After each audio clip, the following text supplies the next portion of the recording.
Well.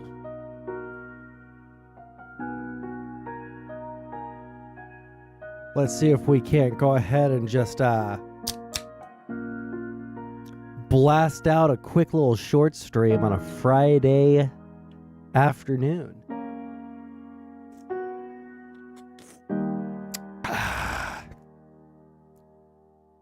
God damn, do I love Monster fucking energy drinks. Gotta love them. Holy shit, why is my shit so fucking... Why am I so far away from the camera? Here, 1 second. I'm gonna do something. I'm gonna use the zoom in control. Alright? I'm way too small right there. You guys can't even see my pretty face. Let's see. Click that. Configure video. Camera control. Zoom. I guess that's as much as it's gonna zoom. We can center me. There we go.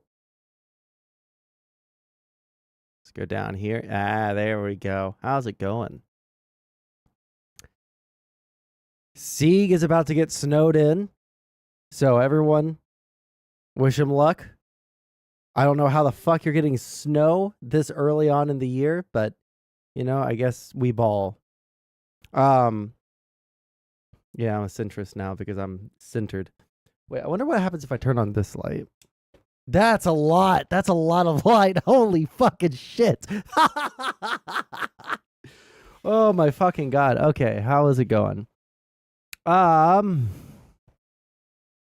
now I'm not centered because I sat up a little bit.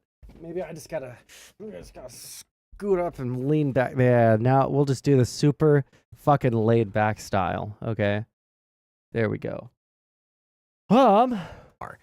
Let's... I want to laugh at Trump. Enough snow to make Texas a third world country? True. Bro, I'll never forget. I'll always fucking bring up that fucking... that freeze in... What was it? Was it 2021 or was it 2022? It must have been early 2022, right? I can't fucking remember. But, that shit was fucking disgusting, okay? That shit was fucking disgusting. Sitting next to the fucking fire because we have no power, putting my feet next to the fire, catching my feet on motherfucking fire. I still have those socks with the fucking hole burnt into them. Just the absolute fucking worst. Actual fucking worst shit ever. Let me see. I'm gonna go ahead and pull some stuff up from the content suggestions and shit like that. We have quite a few.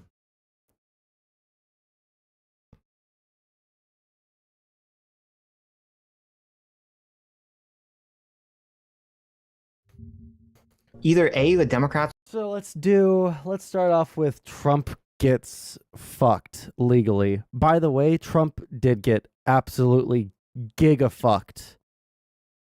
Actually, just so you guys know, this trial is so black and white, so open and shut, so easy to fucking see the fraud that was committed that they didn't even... They were like, there's no use taking this to trial. We just need to go to like not the conviction. I don't know the exact legal word, but they're just like basically negotiating what punishments there are. That's basically all they're doing now. No jury. It is so blatant that the judge is just adjudicating as to whether or not, like, Trump is allowed to ever own a business in New York. Also, I'm going to stand up for a second. I'm going to take my belt off because I'm streaming now. All right? I don't have to have a belt on.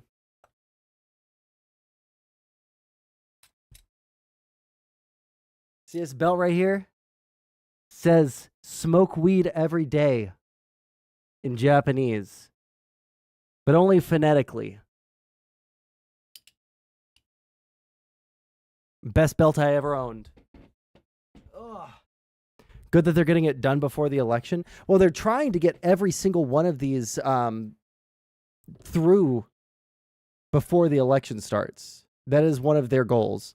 They want to have everything all adjudicated, all gone through everything before the election starts, because they don't want there to be the appearance that this is interfering. Of course, they're going to do that either way, but you can't do it after the election. You can't do it, close to the election. You want to do it as close to or as far away from the election as possible while still being before the election, while still having enough time to get all the facts straight and, all the legal processes done.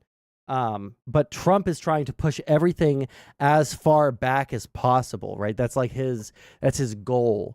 Because if he pushes it back further and further, he both gets the political gain of, hey, they're just doing this. We're only going through this process because we're right next to the election and they want to tear me down, right?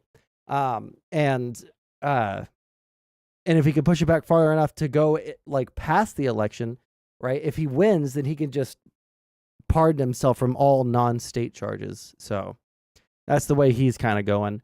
While we watch this first one, I'm going to see which game I want to commit to playing on stream. The Trump Organization just got nuked from orbit. It's not getting a lot of press, but this is a blockbuster ruling that just put Trump's entire business empire in jeopardy, and it's just going to get worse for him.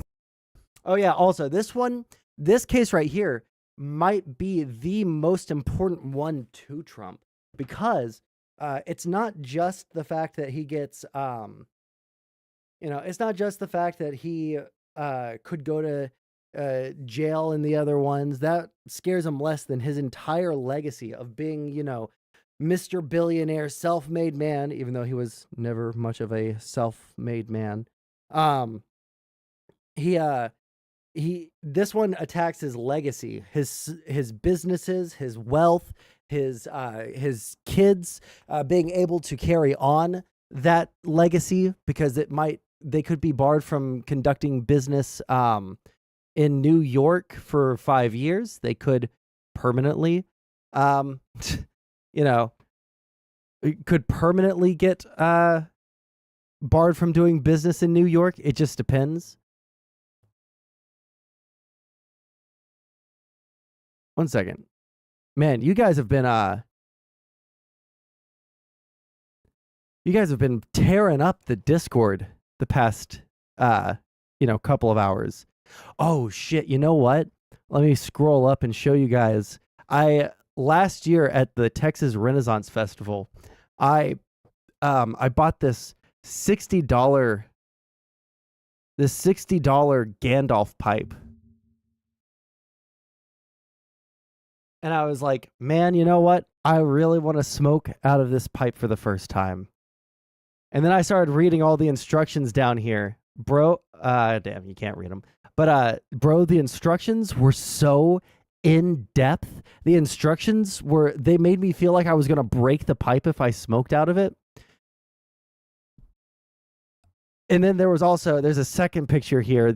I told them, like, straight up, I'm probably not going to smoke tobacco out of this. I'm probably going to be smoking weed. So they gave me this little plug to put into the pipe to smoke weed out of, because it just makes it easier for people who don't know how to smoke out of regular pipes. Let me tell you something. First mistake was I did not pack it hard enough into this little thing. The first little test inhale before I lit anything, fucking my mouth was just covered in weed. It was the grossest. It was just like weed flavored sand all over my fucking mouth, right? I swear to God, the entire night I was just picking out little pieces, little grinds of weed out of my teeth the entire fucking night. But the worst part of the story is that when I started smoking it, I went outside, right? But I heard someone talking, and this is legal in Houston. I don't know if it's legal in all of Texas, but it is legal in Houston for this kind of like the Delta 8, 9, and 10 weed, which I think all three of those are what makes regular weed have its psychoactive properties. So I don't know why regular weed isn't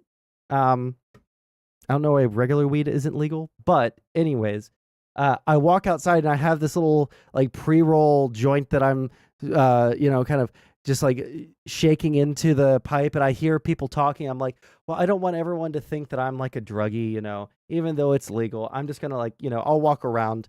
I walk, and the first thing I do, or the first thing I see, are my neighbors, right? Some of our like nearby neighbors, and the guy was ex Houston Police Department, and I lock eyes with him as I have a fucking Gandalf pipe in my mouth, and I'm like carefully just trying to get these this finely ground fucking joint rolled into this pipe. Dude, I felt like I just like looked at them. I was like, and I walked the other direction. Bro, I looked at them, didn't give like the sup nod that not Bannon, but the old attorney general, what was his name? Fuck, I can't remember his name now. But the one that I saw in the airport that he gave me the little sup nod, this was walk away, dude. Walk away. Okay, but let's watch this, and I'll try and see if I can't find another game that I feel like going through the turmoils of playing it on stream. And this likely isn't just some slap on the wrist that he can get out of. No, this looks like it's really going to hurt Trump in the place that he really cares about, his pocketbook.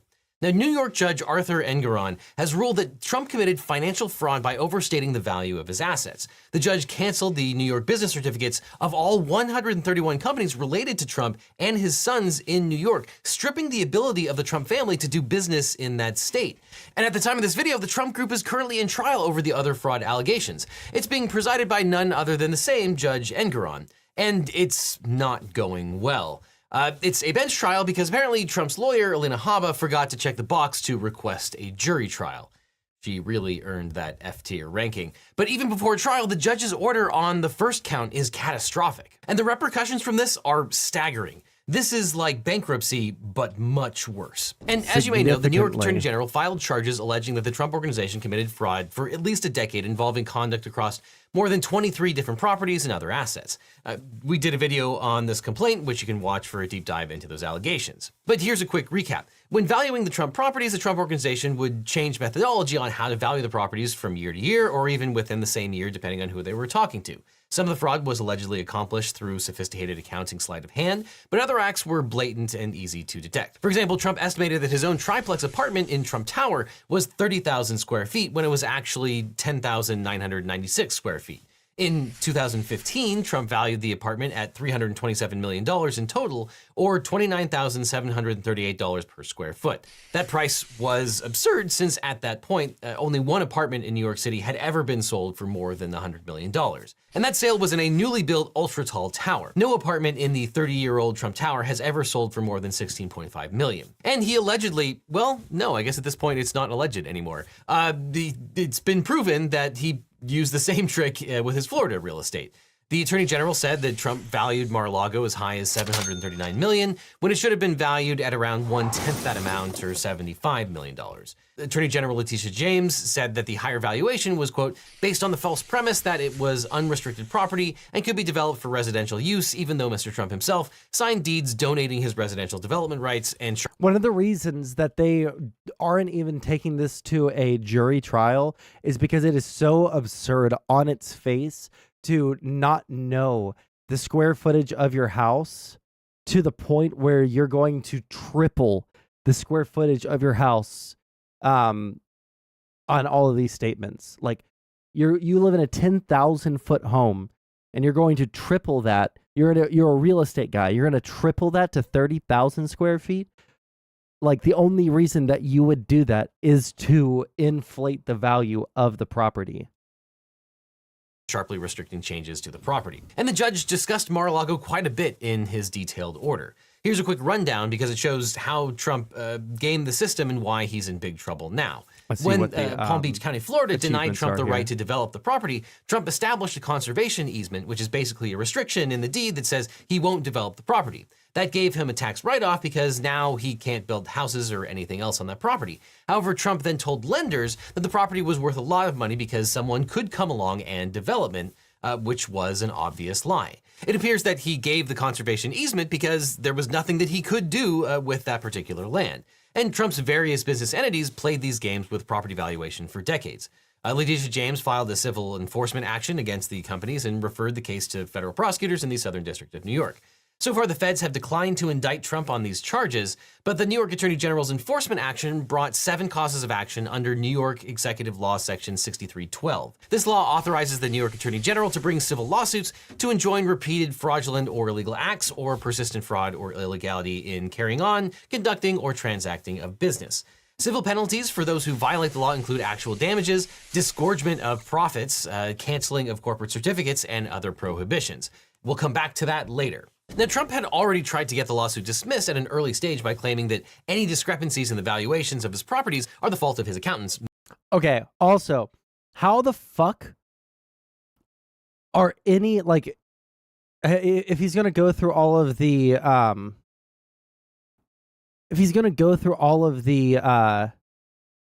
failed defenses, I wonder how many legal teams he's been through. You can sell your property for whatever you want. If you fudge the numbers on paperwork, you need someone else to estimate the value or you are fucked. Wait, hold on. If you fudge the numbers on paperwork, you need someone else to estimate the value or you are fucked. Yeah, exactly. That's why it's bad that he did all this. And if he, maybe I missed him saying this a second ago, but if you are using your, if you're leveraging your assets to get a bank loan, right? And you leverage your property to get a bank loan, right? Then you're also fucking over the bank, because if that loan doesn't get paid back, if you default on that loan because you leveraged your house and they, foreclose on your house, then they're getting something that is worth significantly less than you told them it was worth, So that's a crime. Mazars, but he lost that effort on appeal. On summary judgment, Trump raised all the same defenses, and that made Judge Engoron very unhappy. The judge wrote the quote, defendant's arguments that OAG has neither capacity nor standing to sue under Executive Law 6312, and that the disclaimers of defendants invoke the time loop in the film Groundhog Day. This court emphatically rejected these arguments, and in its preliminary injunction decision and in its dismissal decision, and the First Department affirmed both. Defendant's contention that a different procedural posture mandates a reconsideration or a fortiori, a reversal, is pure sophistry. So here's Legal Eagle pro tip number 1. When the judge compares your argument to the film Groundhog Day and accuses you of sophistry, you're about to get a legal beatdown. Now, the gist of Trump's argument here was that the New York AG wasn't really acting in the interest of consumer protection, and this prompted the judge to call out Trump's lawyers for adding the word consumer to a legal decision that does not appear anywhere in the decision. As the judge explained, quote, defendants glaringly misrepresent the requirement of an Executive Law 6312 cause of action. Citing to People versus Non-Am Leasing Systems, the defendants assert that OAG must show the practice is one likely to mislead a reasonable consumer acting. I think this is one of like the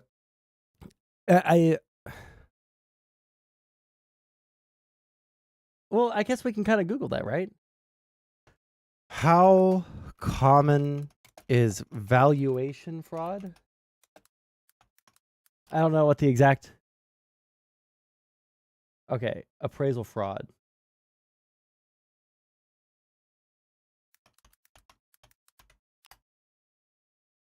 Yeah, I would assume it would be the most common kind of mortgage frauds, or like, real estate type stuff. Well,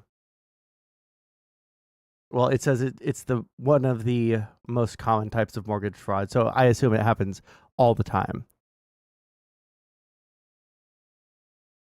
Yeah, I would assume it's very common, because it seems like such an easy crime to do, right? You just tell someone that it's worth more than it actually is.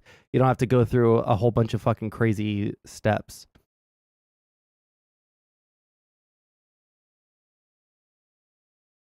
Let me see here. What do I want to start off with?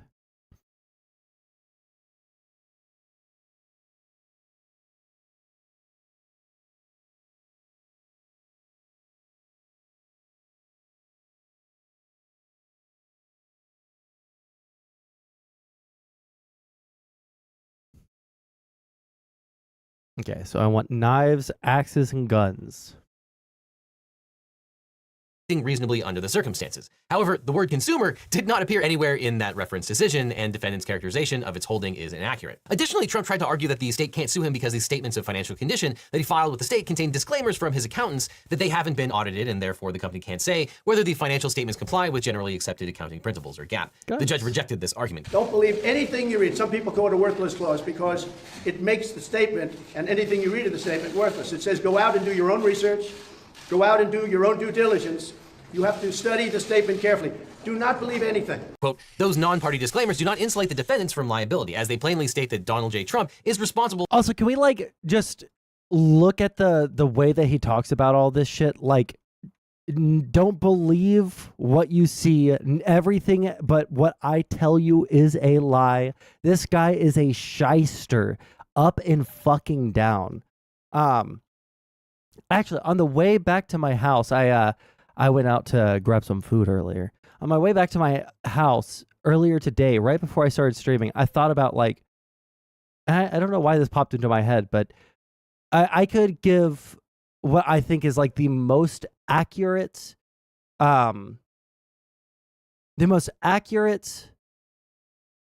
judgment of who I think Donald Trump is and Joe Biden is, right? And I think I could do that in like pretty good faith, right?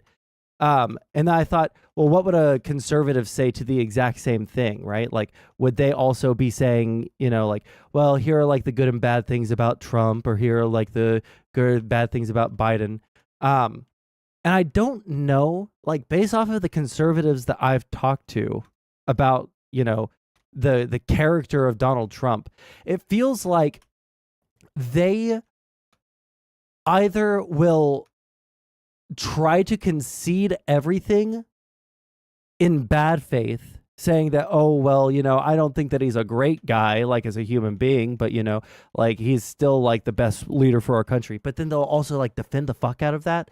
And they'll oftentimes, okay, let me try and like formulate this a little bit better, because it like makes sense in my head. Like if I were to like, give a summary of like the people that are like Joe Biden, right? I would say, yeah, you know, the most accurate thing that I could say is, yeah, he's old. There's a little bit of, you know, like it shows a little bit that he's old because he has a little bit of like stumbling over his words, you know, but he seems to be like a very genuine person. He seems to be a very like good person. He seems to really love his family. I think that he does what he truly believes is the best thing for the country.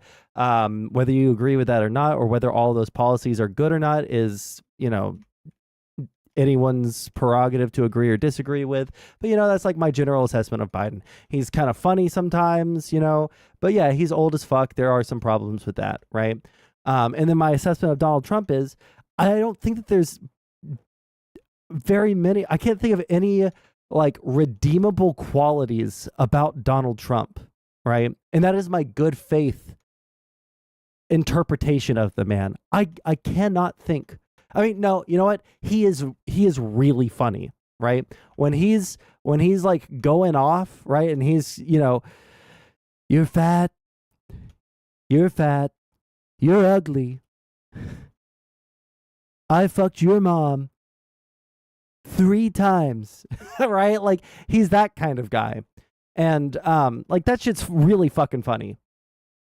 But I can't think of any other personality trait of Donald Trump that I would view as a positive thing at any point in my life. You know, like he is a like blatant liar. He's like pretty narcissistic. He's just not like that, like good of a person. It seems like everything that he does is very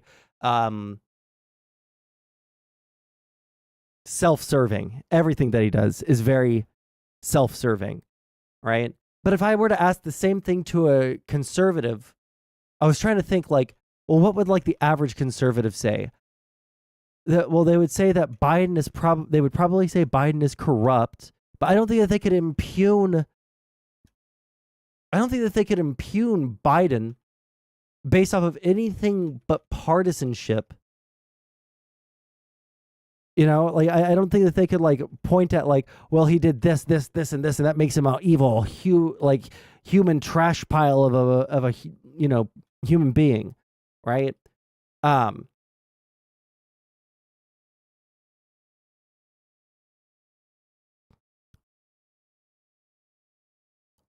I'm scared that if I get the crown, that I'm gonna fuck something up, so I'm gonna keep going with that. But then I started to think like, what would a conservative say if I was to like actually like press them on like what is a positive attribute of Donald J. Trump? What about his personality could you say is a positive thing? And unless they're completely delusional, I can't even think of it. Like, I don't even think that I'm like, I can look at like positive things for like most conservatives, I would think, right? That I know anything about. Let me think. What's a conservative that I could say something positive about? Like Mitt Romney or, even George W. Bush. You could probably find something that is a positive, but I don't know if there's any redeeming qualities to Trump as a person, which is not only concerning because he's, wanting to be our president again, but charisma, IMO. Well, yeah, that's what I said. I said that like the only thing that I can think of as a positive like aspect of Trump's personality is the fact that he's charismatic and he's funny, right? Like when he's on it, right? Fat, wrong, right? Like that shit is funny. Fuck. There's a comedian that I really like right now. I haven't really liked a specific comedian that's like a modern comedian in a long time. Actually, because I'm gonna have to pull up my history here. Okay,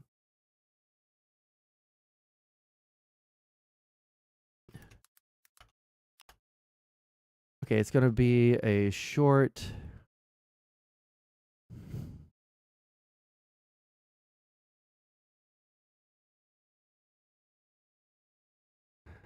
Comedian.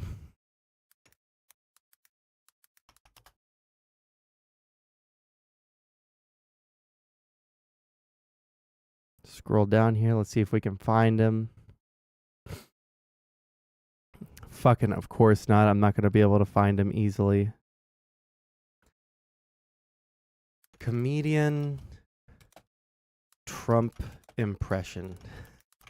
It's got it because he does one that's so unbelievably goddamn good. Shane Gillis. Hello?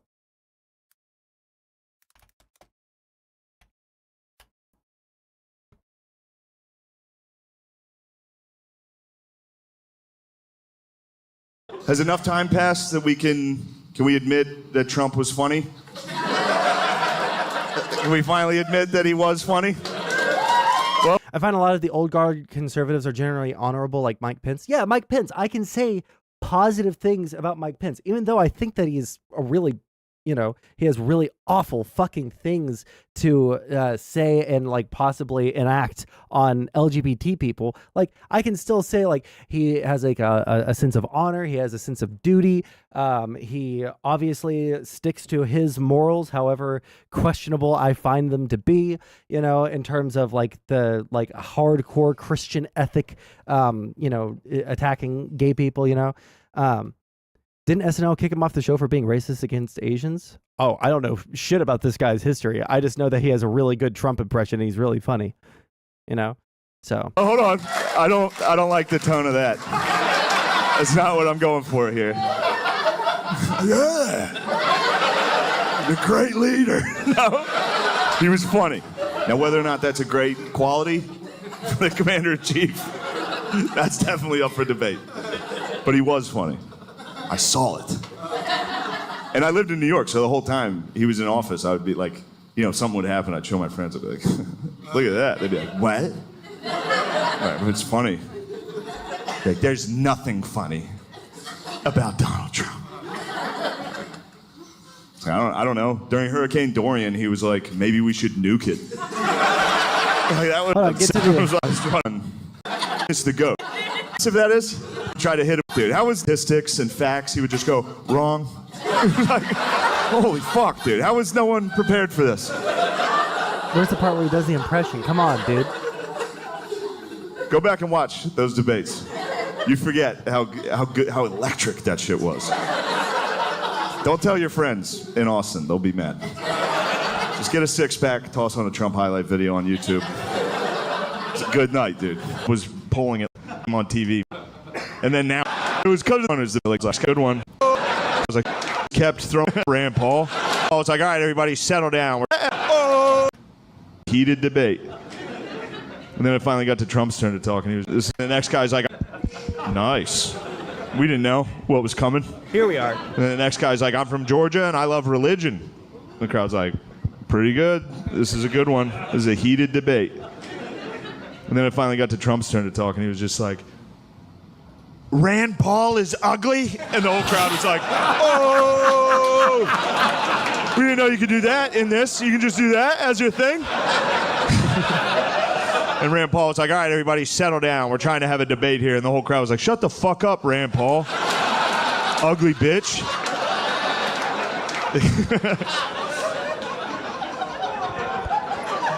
And we just kept throwing dorks up on stage to make them debate Trump. And it was not fair. It was mean for us to have done that to people. These guys were in politics their whole lives. And they just had to debate a fucking maniac up there who didn't give a fuck, dude. And I hate to, it was fun to cheer for him in the debates. It was fun to cheer for him in the debates because he was going up against guys that had been in politics for like 40 years, and then he showed up to the event like, oh, fuck it, what are we talking about? Like, they're literally talking about the economy, and in the middle of it, he's just like, Ted's wife, ugly as a dog.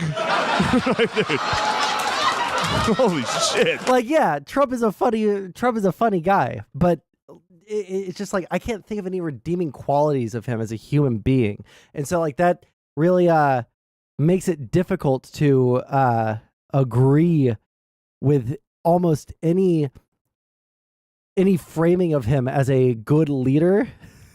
Right? Like people want to say like, oh well, he was the best president we ever had. Like based on what metric? You know, like not by any traditional Republican conservative metric. That's for damn sure. He spent like a motherfucker, right? He bombed people in, allied nations airports without any consulting them. He was just a maniac in office. But God, not comedy funny, but absurd funny. A little bit of both, right? But that's like the thing. It's hard to give him any props for being funny given who he is and what he does, for the preparation and fair presentation of the financial statement in accordance with accounting principles generally accepted in the United States of America. And that's extremely common. The accountants need that disclaimer because they're relying on the information that the company provides them. The company can't use that disclaimer to say that they weren't responsible. Fuck, I can't remember what I know that you were like you watched on Twitch, but I can't remember who you are on Twitch. Who are you? Identify yourself. For providing accurate information. Not surprisingly, Bezos dropped Trump as a client in 2022, citing his misleading and probably fraudulent personal financial statements. Next, the judge excoriates Trump for repeating another argument that several courts have already rejected, namely that disgorgement of profits is unavailable as a matter of law when the OAG has not alleged specific financial losses. The judge reminds Trump that an appeals court has already, quote, made it clear in this very case that we have already held that the failure to allege losses does not require dismissal of a claim for disgorgement under Executive Law 6312. Now that's a big one because Trump, at least publicly, has been arguing that no one was harmed by his misrepresentations. The banks got paid back, and therefore there are no damages. No bank was affected, no bank was hurt. They don't even know why they have to be involved. But this law allows the Attorney General to make the Trump Organization disgorge any profit that they made related to these misrepresentations. Also, if you're watching on YouTube, like the stream right now. I want to see the likes go up right this motherfucking second. All right, so that we can get more people in the YouTube chat, okay? playing with Ableton Live in the background. What the fuck is Ableton Live? Is that a game or is it a show or is it... during this time period. And who knows, that could be a lot of money. And continuing with some truly F-tier lawyering, Trump's attorneys cited a case that has been superseded and overruled, and they also cited the court's decision in the Trump University case, where, quote, the First Department unambiguously declared that the Attorney General is in fact authorized to bring a cause of action for fraud under Executive Law 6312. Now that brings us to Legal Eagle Pro Tip number 2. Drawing attention to a case that resulted in your client paying $25 million to settle fraud claims is rarely a good strategy, especially when your client is going on trial for more fraud. But here's Legal Eagle Pro Tip number 3. Misrepresenting the precedent and repeating arguments that you already lost puts you on shaky ground with judges. And as Judge Engoron put it, quote, in rejecting such arguments for the second time, this court cautioned that sophisticated counsel should have known better. However, the court declined to impose sanctions believing it had made its point. Apparently the point was not received. And the court continued, quote, defendant's conduct in reiterating these frivolous arguments is egregious. We are way beyond the point of sophisticated counsel should have known better. We're at the point of intentional and blatant disregard of controlling authority and law of the case. This court emphatically rejected these arguments, as did the First Department. Defendant's repetition of them here is indefensible. And would you believe it? These lawyers then got sanctioned for thousands of dollars. Now, there are two categories of conduct that can subject a party to liability under Executive Law 6312, acts that are fraudulent and acts that are illegal. The Attorney General alleges that the Trump defendants engaged in both fraudulent and illegal acts, but moved for summary judgment only as to fraud. And there's a very good reason for this. Executive Law 6312 broadly construes fraud to, quote, include acts characterized as dishonest or misleading. And the statute prescribes any acts committed in the conduct of business that have the capacity. Now that I, like, in the admittedly unlikely event, and I will say that the admittedly unlikely event that I like end up stopping streaming as a result of like being banned on Twitch and not being able to interact with a bunch of people, I don't think that's necessarily really going to be the case. And I really like streaming, so I don't think that I'm going to quit. But like, I'm probably going to like convert the computer to a music machine so that I can do a lot more like music stuff on it. But I wish that I could do more music stuff on stream, but I just don't think that my computer can handle it. We've tried that multiple times. It just does not do well. There's a clip. I think Tiger put it on the YouTube channel back when they were the editor. But it was just like me. Okay, I'm gonna play fucking Enter Sandman on the guitar, and it just was the most god-awful screeching that you've ever heard in your fucking life. Just unbelievable, horrible, industrial, fucking mechanical noises coming out of that fucking thing, popping and wheezing. Or tendency to deceive, or that create an atmosphere conducive to fraud. Such acts include those committed through any scheme to defraud, and those through misrepresentation, concealment, suppression, or false pretense. And in addition to the business entities themselves, individual defendants may also be liable for fraud under Section 6312 if they personally participated in it or had actual knowledge of it, as when they create an enterprise conducive to fraud through their supervision of the enterprise. And crucially here, the Attorney General does not have to prove that an intent to defraud or reliance. This was one of the holdings of the lawsuit against Trump University, that fraud under Section 6312 may be established without proof of scienter or reliance. And we've talked about mental states on this channel a lot. Some conduct can be illegal or legal depending on what mental state the person has when they engage in that conduct. And here, a lot of these violations can occur without any intentionality whatsoever, which, is bad news when you have proof that the thing has happened. Now, if your company ever gets nuked like Trump's, then you'll need a good lawyer. But if you want a great lawyer, my firm, the Eagle Team, can help. If you've had an injury or death in the family, suffered a data breach, or are dealing with Social Security disability or workers' comp issues, we can represent you or find you the right attorney who can. Just click on the link in the description for a free consultation with my team. Because you don't just need a legal team, you need the Eagle Team. Link is down below. But now back to Trump's problems. And here, James has argued that the statements of financial condition were false and misleading. The Trump defendants said that they were neither false nor misleading because, quote, there's no such thing as objective value, and there's nothing wrong with adjusting valuations because of factors such as the value of the Trump brand. As the court put it, quote, thus defendants essentially argue that value is inherently subjective, that because internal brand valuations are in the eye of the beholder, here Donald Trump, they cannot be overvalued. And the Trump defendants argued that banks and insurance companies weren't misled because they never would have relied on the financial statements alone. As the court put it, quote, defendant stance is, practically speaking, that they may submit false SFCs as long as the recipients know from their own due diligence that the information is false. The judge said accepting this premise would ignore decades of settled law that property valuation is objective, not subjective, and that market value is the most reliable way to establish how much a property is worth.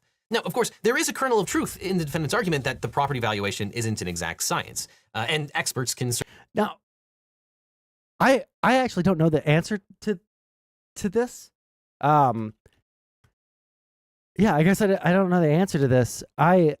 Because technically speaking, there is no inherent value to any item. Like gold, what value does gold have outside of like a society that values gold, right? It's not the most rare element in the entire world, right? It is like pretty useful in electronics, but outside of electronics, like it's mostly just visually appealing and a sign of wealth. And the fact that it's a sign of wealth and the fact that it doesn't rust made it something that was very, very valuable to people in the past. And I guess we've just kind of like held on to that.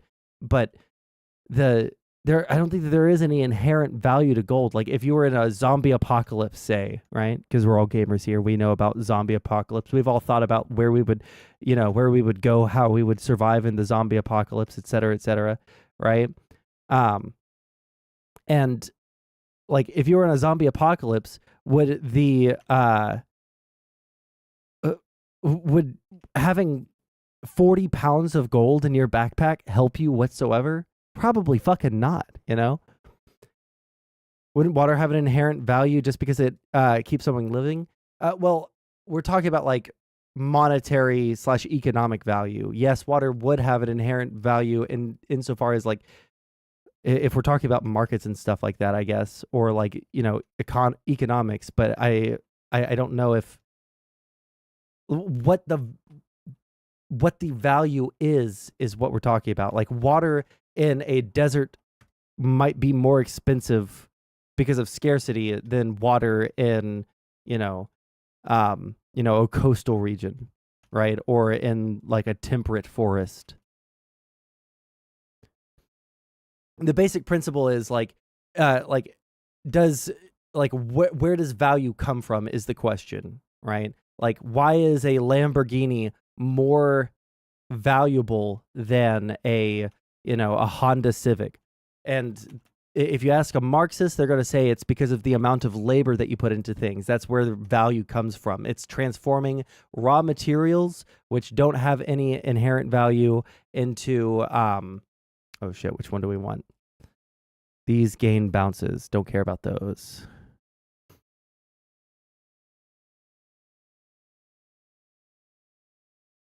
Let's get that. Fuck it.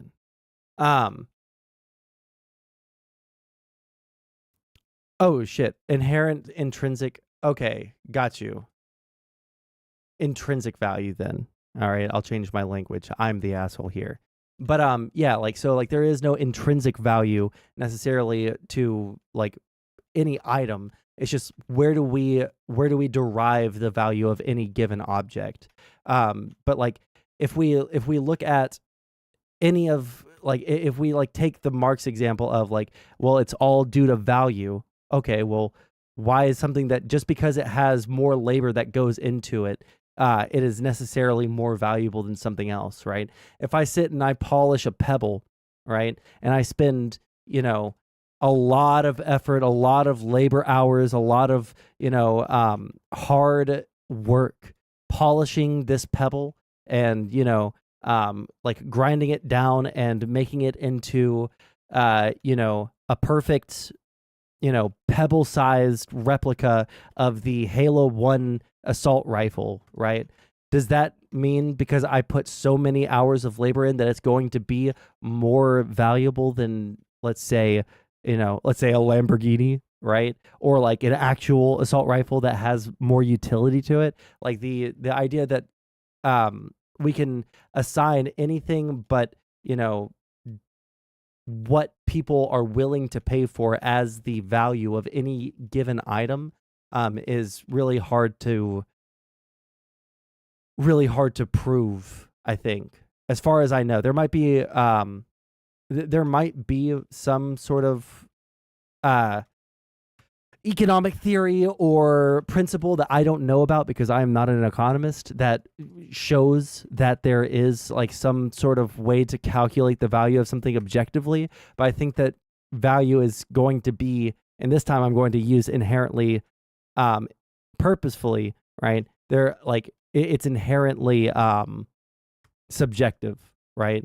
Because some people are going to value an item more than other people might value it, You had more value as a pebble then? Listen, was the assault rifle in Halo 1 really bad? Was it really that bad that we have to dog on it so hard? I don't think it was that bad. All right. Certainly disagree, and sometimes you have different valuations for the purposes of tax basis versus reliance for collateral. But as the judge explained, the problem for Trump is that these were not small discrepancies. Quote, what OAG has established in many cases by clear, indisputable documentary evidence is not a matter of rounding errors or reasonable experts disagreeing. OAG has submitted conclusive evidence that between 2014 and 2021, defendants overvalued the assets reported on the SFCs between 17.27 and 38.51%. This amounts to a discrepancy of between $812 million and $2.2 billion.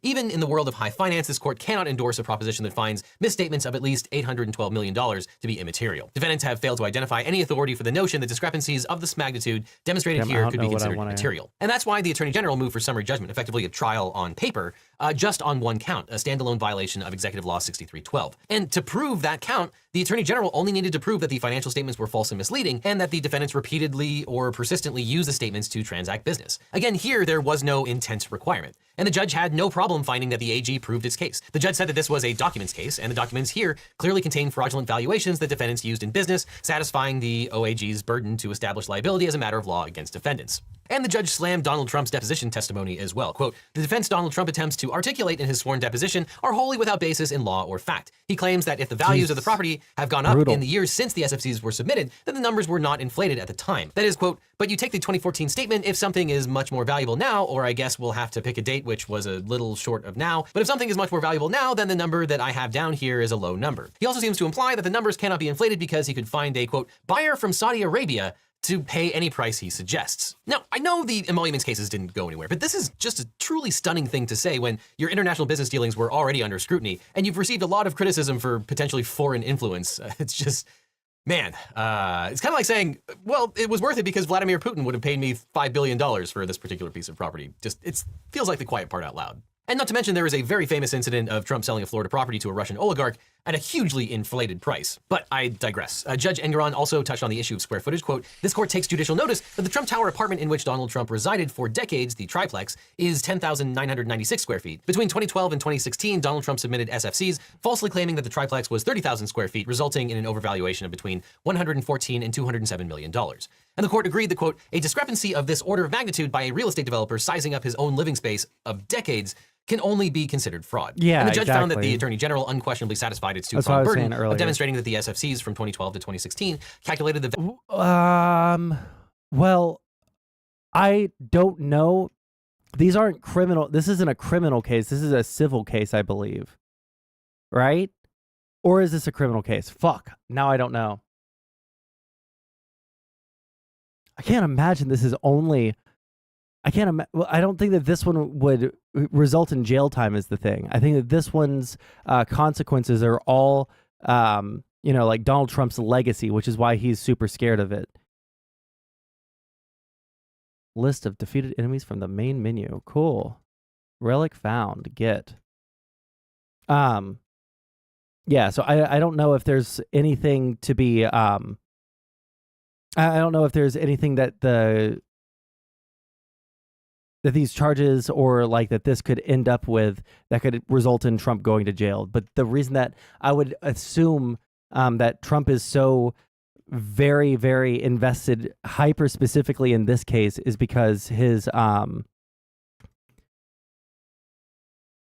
entire legacy is tied up in this, his entire legacy is tied up in the fact that he is, the billionaire, right? Like that's his entire lore behind himself. So if he doesn't get,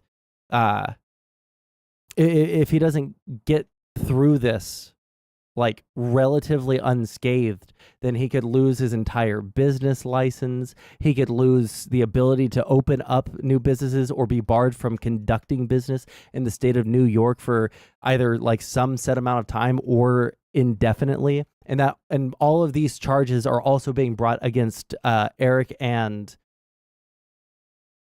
the more retarded looking one. What's the other one's name? Eric is the retarded looking one. It's Don Jr. So like both of them could both be barred from conducting business in New York as a result of this as well. Value of the triplex based on a false and misleading square footage, and the judge made similar findings with respect to the Seven Springs Estate, Trump Park Avenue, 40 Wall Street, Aberdeen, and several other additional golf clubs, and Mar-a-Lago. And the judge found that Trump overvalued Mar-a-Lago by an establishing 2,300%. And the judge was unpersuaded by the testimony of Lawrence Mowens, a supposed expert in Palm Beach property valuation. Wait, I'm sorry. Let me go back just a wee bit. Let me go back just a wee bit on the Mar-a-Lago stuff. Can only be considered fraud. And the judge found that the Attorney General unquestionably satisfied its two-pronged burden of demonstrating that the SFCs from 2012 to 2016 calculated the value of the triplex based on a false and misleading square footage. And the judge made similar findings with respect to the Seven Springs Estate, Trump Park Avenue, 40 Wall Street, Aberdeen, and several other additional golf clubs, and Mar-a-Lago. And the judge found that Trump overvalued Mar-a-Lago by an establishing 2,300%. And the judge was unpersuaded by the testimony of Lawrence Mowens, a supposed expert in Palm Beach property valuation, who estimated the property is worth $1.5 billion. When Mowens was asked who would be prepared to buy the club, he said, quote, "I could dream up anyone from Elon Musk to Bill Gates and everyone in between, kings, emperors, heads of state, anyone with net worth in the multiple billions. I don't know how many people in the world have a net worth of more than 10 billion, but I think it's quite a number. There are a lot." And in a very pointed footnote, the court said, quote, "Obviously, this court cannot consider an expert affidavit that is based on unexplained and unsubstantiated dreams." So with that, we can finally talk about the staggering ramifications from this order. The judge ruled that the Attorney General demonstrated liability on behalf of all the named individual defendants on count one, including Trump, Donald Trump Jr., Eric Trump, Alan Weisselberg, and Jeff McConey. And as for the entity defendants, parent corporations can only be held liable for the acts of its subsidiaries if the parent exercised complete dominion and control over the subsidiary. And the judge found that, quote, "It is undisputed that Donald Trump, through one corporate form or another, exercised complete control over the umbrella." He didn't just overvalue it by, he didn't double the value. He didn't triple, quadruple. He fucking 2,300%, dude. That is fucking crazy. And if the reason that they, and my understanding is this, and I could be wrong here, I think that he wasn't only, inflating the numbers for so that he could, leverage them in some way, right? With getting bank, what's the word I'm looking for? Getting loans from banks and stuff. I think that he also undervalued them on his taxes. I don't know if that's part of the same case or not. But that's my understanding, at least as I've heard around, but I could be mixing up two different things. Of entities operating in furtherance of or on behalf of the Trump organization. And the Attorney General established liability on behalf of all the named entity defendants. When the litigation started, the judge granted the Attorney General a preliminary injunction and appointed Barbara Jones as an independent monitor to ensure that there is no further fraud or illegal activity. And on August 23rd, Jones told the judge that the defendants had continued to commit the same acts. Quote, "Even with a preliminary injunction in place and with an independent monitor overseeing their compliance, defendants have continued to disseminate false and misleading information while conducting business. And this includes setting up Trump Organization 2, a corporate entity that defendants established in Delaware back in October of 2022, which looks an awful lot like an attempt to offload assets before the case went to trial. But with the corporate monitor in place, it's unlikely that they could have succeeded there. We'll actually see what happens with the details there. But all of this is why the judge dissolved the business certificates of 10 Trump business entities, ending their ability to do business in New York. The corporations are legal fictions, and when you take away and dissolve those companies, they can no longer own property or shield the beneficial owners.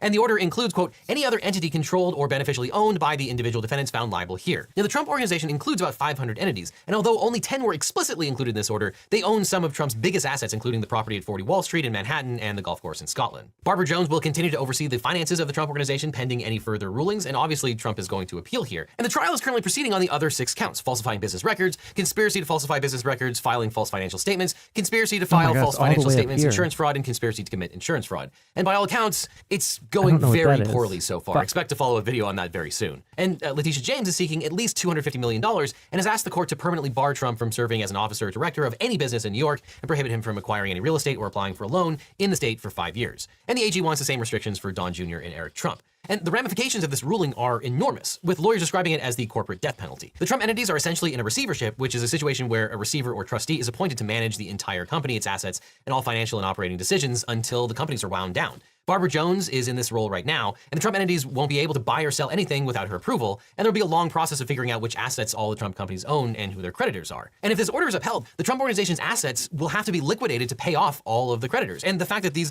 corporate entities can no longer own any property. And that means that they could be put up for auction and sold to the highest bidder. And there are many potential creditors here, all of whom are going to get paid before Trump does, if there is even a surplus based on the sales here. And that includes banks that gave Trump loans based on fraudulent valuations, insurance companies, contractors, construction workers, service workers, other vendors, and also, of course, the government, who will probably want their unpaid taxes and any penalties and disgorgement penalties that come as a result of this verdict. And there is some suggestion that some or all of Trump's branding rights might have been assigned to a corporate entity and that the entity might be affected by the dissolutions. If true, and I haven't been able to drill down on this entirely, it could mean that Trump might lose the ability to capitalize on his own name and brand in some situations because they might be sold off to somebody else.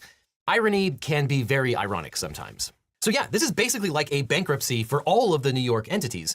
Not the fun bankruptcy, Chapter 11, where everything gets reorganized and the company continues, but the really nasty one where everything gets sold off for parts, the Chapter 7 bankruptcy. And there are a lot of creditors, including the government, who are going to get paid before Trump does.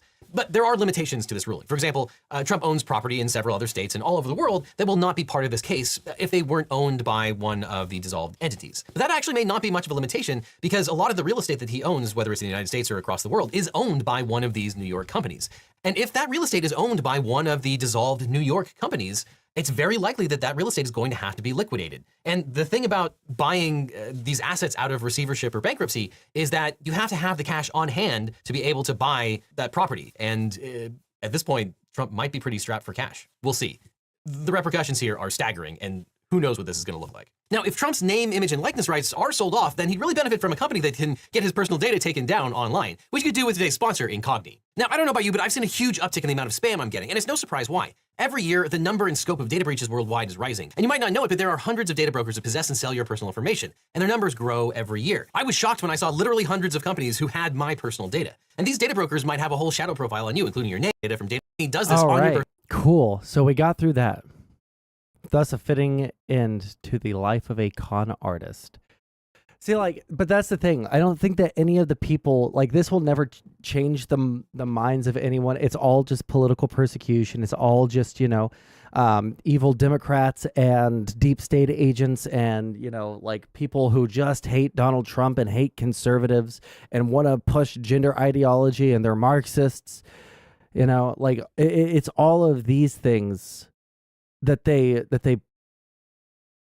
point towards instead of literally any of the actions. Like, that's something that I've tried to like push people on at some point or another, right? That's something I've tried to push people on at some point or another. Like, what would it take? Like, what would Trump have to be caught doing in order for you to think that this man is wrong or did something incorrect? And I mean, also, you know, something that I heard last night, but I didn't actually get to like look too much into, Trump nuclear sub. Like, some of the documents in the fucking I think that, well, at least this is my assumption, the documents that they reference in the Mar-a-Lago case, right, where he kept all the classified information, like,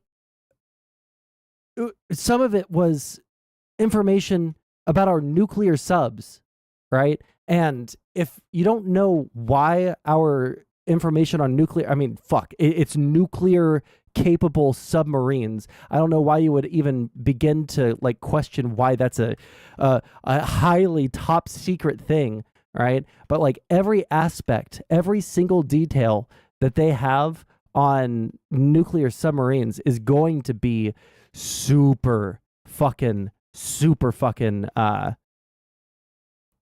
top secret, right? The amount of nuclear warheads they can carry, how long they can stay underwater before needing to come up, how close they can get to other enemy ships before they are detected, right? What depth they're cruising at on the regular, you know, how we keep them, like what technologies we use to keep them so undetectable. Like, all of these things are going to be unbelievably hyper top secret because it's our second strike capabilities, right? It is it's our capabilities to what's the word here?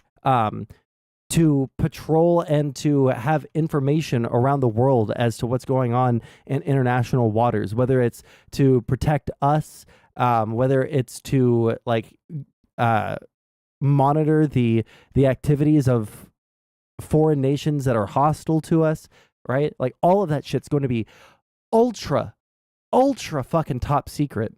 And the little bit I know about what happened is at some point Trump, now I don't know the reason why, as a partisan hack, the partisan hack that I am, I would assume he told this to, granted, it's at least better than it could be because he told it to an Australian diplomat, but like, we don't know if that Australian diplomat is compromised with people that we might have, disagreements with.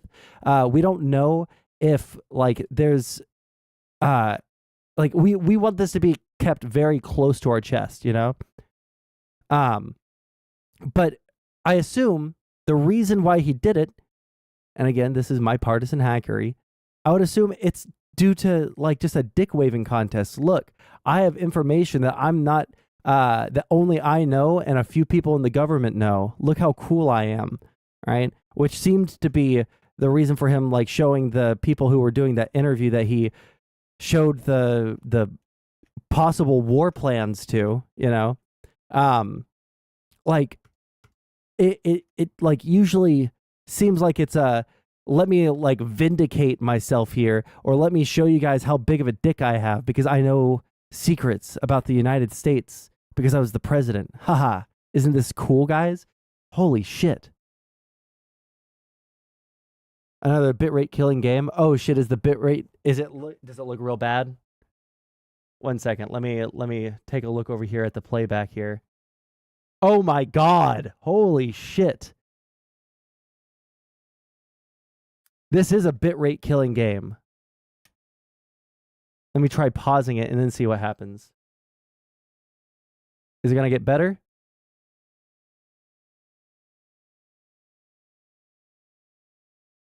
Oh, wait, hold on. I'm at 1044p for some reason on my playback. Nope, this is still killing the fuck out of my bitrate. Why does my stream look so fucking bad right now? Hold on. Quick game. Holy shit. Why didn't you guys tell me? That the stream has such low goddamn quality.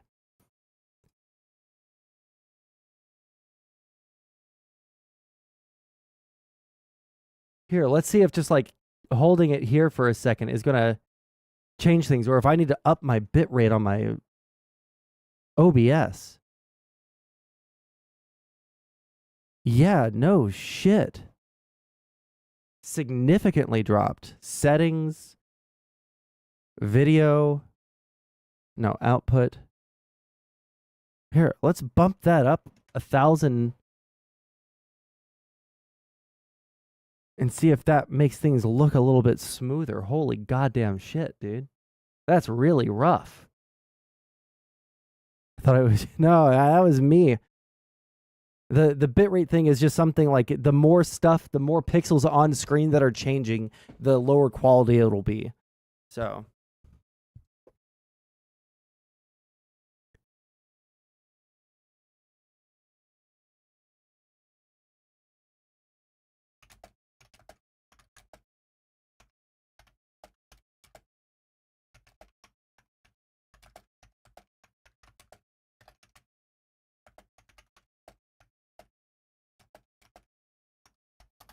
Okay. But yeah, let's watch this thing because I'm actually curious because I don't know what the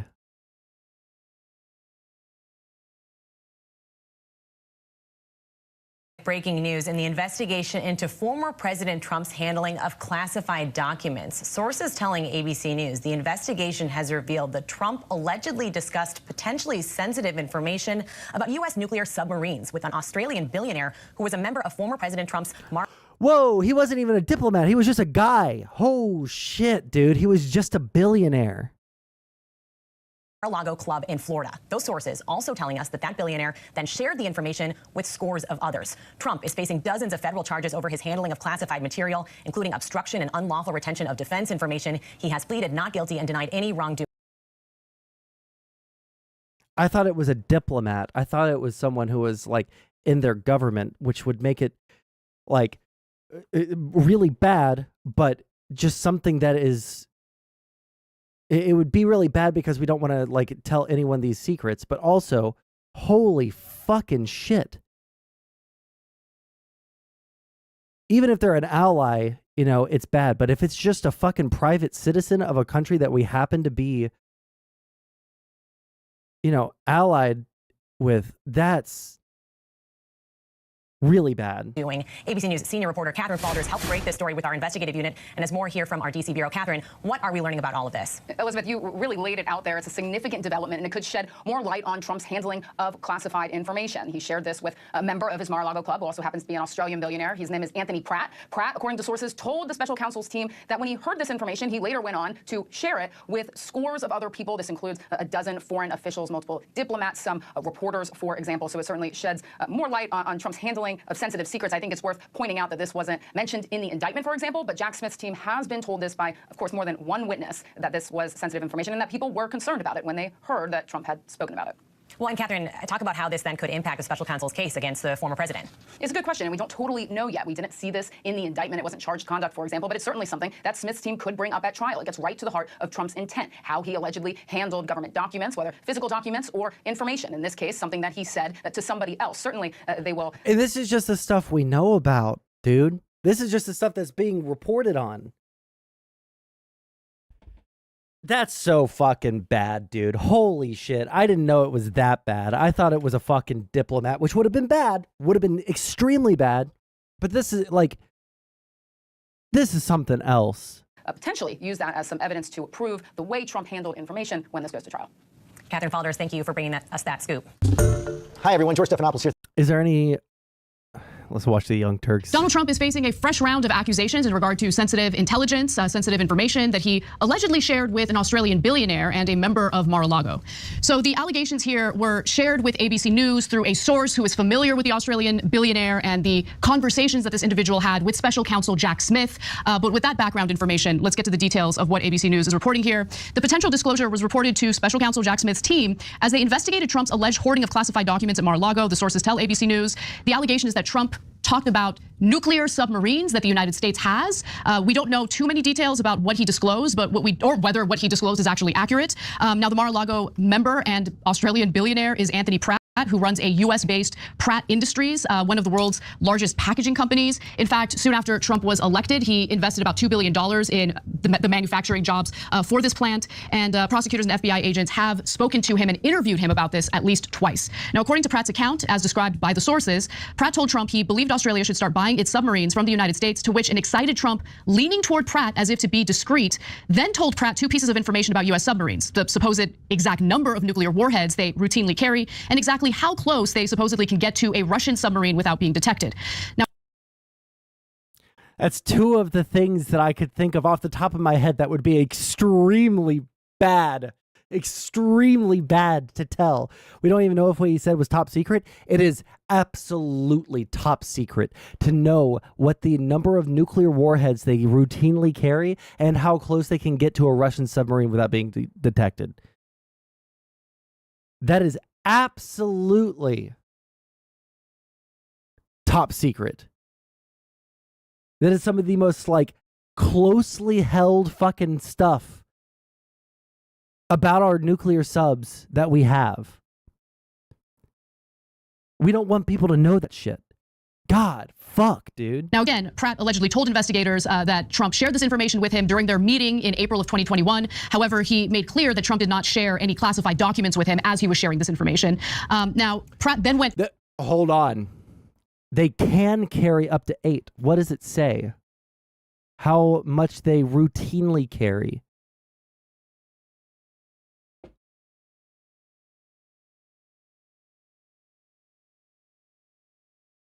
And also, the way that a lot of stuff on military tech works is they'll give you like, they'll usually tell you, like, for example, what's like a random piece of information that I know off the top of my head? I've watched a lot of videos on from like engineers and stuff talking about military tech, and they'll say, now let's say the F-16 can go allegedly this fast, but but that's what they tell us. They can probably go much faster, right?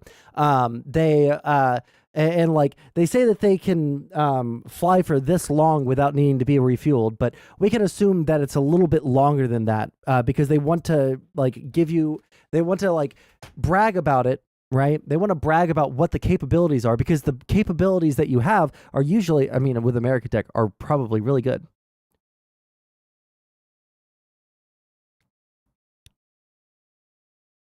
Each of which can carry up to 8 nuclear warheads, but usually carry 4 to 5 with an average of 90 warheads per submarine. Well, if that's out there, I would assume that they have like protocols that like, if they can see what's on the internet, they probably change their protocols for the subs so that nobody can easily search what the capabilities of all of our fucking military tech. This is like, our nuclear submarines, so you know, are some of the most important pieces of our military capabilities out there, not just because of second strike, but because of like monitoring sea lanes and shit like that. Like, we're not telling everyone the full story on any piece of military tech, especially the ones that are this important to our overall allegedly told investigators that Trump shared this information, especially not information around like nuclear subs or our aircraft carriers or our tanks, like our big pieces of equipment, because we don't want people to know the specifics on anything. Like, we can Google, we can find things that are either estimates or that what people say is just true, right? But it's probably stuff that the government is willing to let people know or think. And this is like an open thing that everybody that is in this industry or that knows anything about the industry will say. Like, we know the specs that are reported, but we don't know what the full capabilities or like what the depths that they can actually reach are, or anything like that. Right? Like, if you watch any video whatsoever, like any video whatsoever from anyone with any credibility on the internet talking about these things, they'll always caveat with like, this is what the specs are on this thing.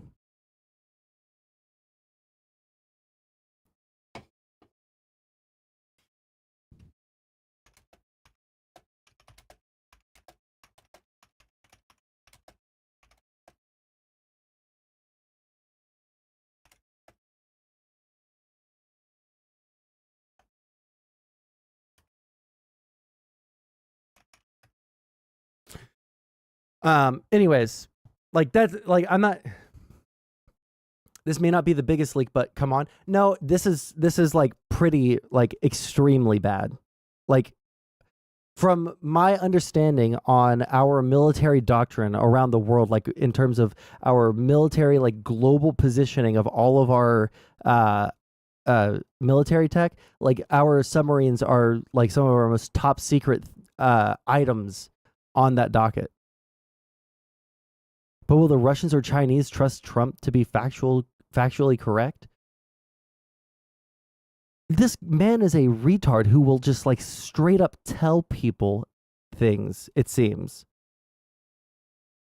Maybe we'll be lucky and the Russians and the Chinese will think, oh, well, Trump's just a liar, so we're not going to trust this information. We can hope that. with him during their meeting in April of 2021. However, he made clear that Trump did not share any classified documents with him as he was sharing this information. Now, Pratt then went to spill the beans to a lot of people he knows. He spoke to more than a dozen foreign officials, several of his own employees.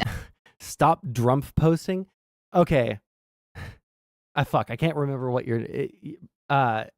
Wait, no, you're not an alt of someone. I was thinking you were Birdo for a second, but that's a different person. This is actually a bad thing that Trump did. Okay, if you can cope and see that Trump never does anything wrong, and any criticism of Trump is just Trump derangement syndrome, you can cope about that all you fucking want as a conservative. That is your right. We live in America, right? But hey, this is actually probably a very bad thing. I say probably. It is a bad thing that Trump did. And a handful of journalists. Sources said another witness, one of Trump's. You were right. No. I don't think that you're Birdo, right? Former employees at well, at least I always thought of you as different people, but now I'll think of you guys as the same person. Mar-a-Lago told investigators that within minutes of Pratt's meeting with Trump, he heard Pratt basically relaying this information to someone else who was at Mar-a-Lago. According to the sources, the former Mar-a-Lago employee also told investigators he was bothered and shocked to hear that the former president had provided such seemingly sensitive information to a non-U.S. citizen.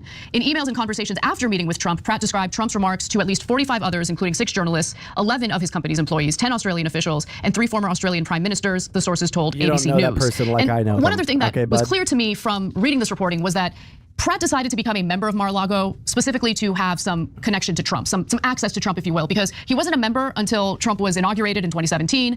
And then, Trump, of course, made manufacturing jobs part of his political platform. So he invested $2 billion in manufacturing jobs here in the United States, which I have no problem with. But nonetheless. Okay, well, it seems like we got all the information in this. All the rest of this is going to be spin or takes. I don't care about that right this second. Okay, what else do we have?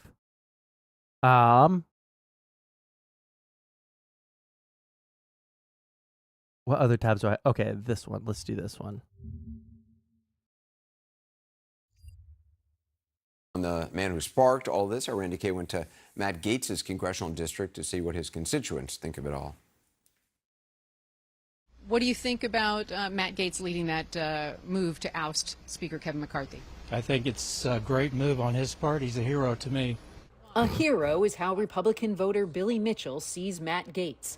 Here on the northwestern edge of Florida's Panhandle in Gaetz's congressional district, voters like Mitchell are in good company. Matt Gaetz believes that he did what his constituents wanted. Let's see if my stream dies when I download this. Yes, absolutely. I'd like to see the government shut down entirely for a while. Maybe our money won't be going to Ukraine. Not every Republican we met backs Gaetz's decision to oust McCarthy. We didn't think that was a good idea. Gaetz has been a great congressman here, strong conservative. We thought this was a mistake. John Roberts is chairman of the Escambia County Republican Party. I don't think the majority of the constituents really wanted that. Hey, thanks for randomly searching me up. Yeah, I'm back on YouTube. I am once again permanently banned from Twitch. So even if I get unbanned from Twitch, we will not be going back there. We'll just use our unban as a tool to be able to interact with people on Twitch again. It's just impossible to it's impossible to talk about the things that I talk about on Twitch without getting banned. Even though I am very much a left-leaning person, it seems like it is just impossible for me to be allowed to interact with the good lefties, right? I'm not one of the good ones. Been better if we just simply supported him, worked together. But hey, if you are watching from Twitch, or I'm sorry, if you're watching from YouTube right now and you haven't already, please like the stream. The more people that like the stream, the more people that will see this in their feed. It'll pop up in their recommendeds, and then they might click on it, and you'll have more people to interact with and chat. And that's what we need. We need more interaction. That is the good thing about watching my streams. That is my strong suit, is interacting with chat. So the more people that are in here, the better the content will be. The job done without all this waste of time. Republican Buddy Cummings had nothing good to say about the Gaetz-led rebellion in the House. Wait, this is new. Now we don't have a leader, and so I think it just creates so much more chaos. Gates would disagree. I don't think voting against Kevin McCarthy is chaos. I think $33 trillion in debt is chaos. I don't know if he's about trying to create a circus or that he's trying to be the ringleader of it, but I think it's very dangerous. And this independent voter, he's no fan of Gates either. Matt Gaetz is a bully. I'm one of his constituents and I disagree, so he won't be getting my vote. This woman, a Democrat, believes Gates' push to remove McCarthy was personal, related to the House Ethics Committee investigation of Gates. Oh, this is a bad weapon. It was absolutely personal. It kind of comes across like just attention seeking. I don't think that anything he does is really for the good of the constituents. I think it's what's good for him. Gates, now 41, was born in Hollywood, Florida, but grew up in the Panhandle. Like, Gates is probably the, as far as, oh, I didn't mean to click on that. I meant to just click on the, fuck me. Gates is probably the closest person in Congress to Trump that there is. Like, I don't have a super high opinion of Gates, all things considered, right? But I feel like there's, when you look at like his behavior in the House, he's like always trying to he's trying to please the Trump crowd super fucking hardcore in a way that's really, really blatant. Okay, hold on. I'm gonna get a different weapon. This weapon sucks fucking shit, dude.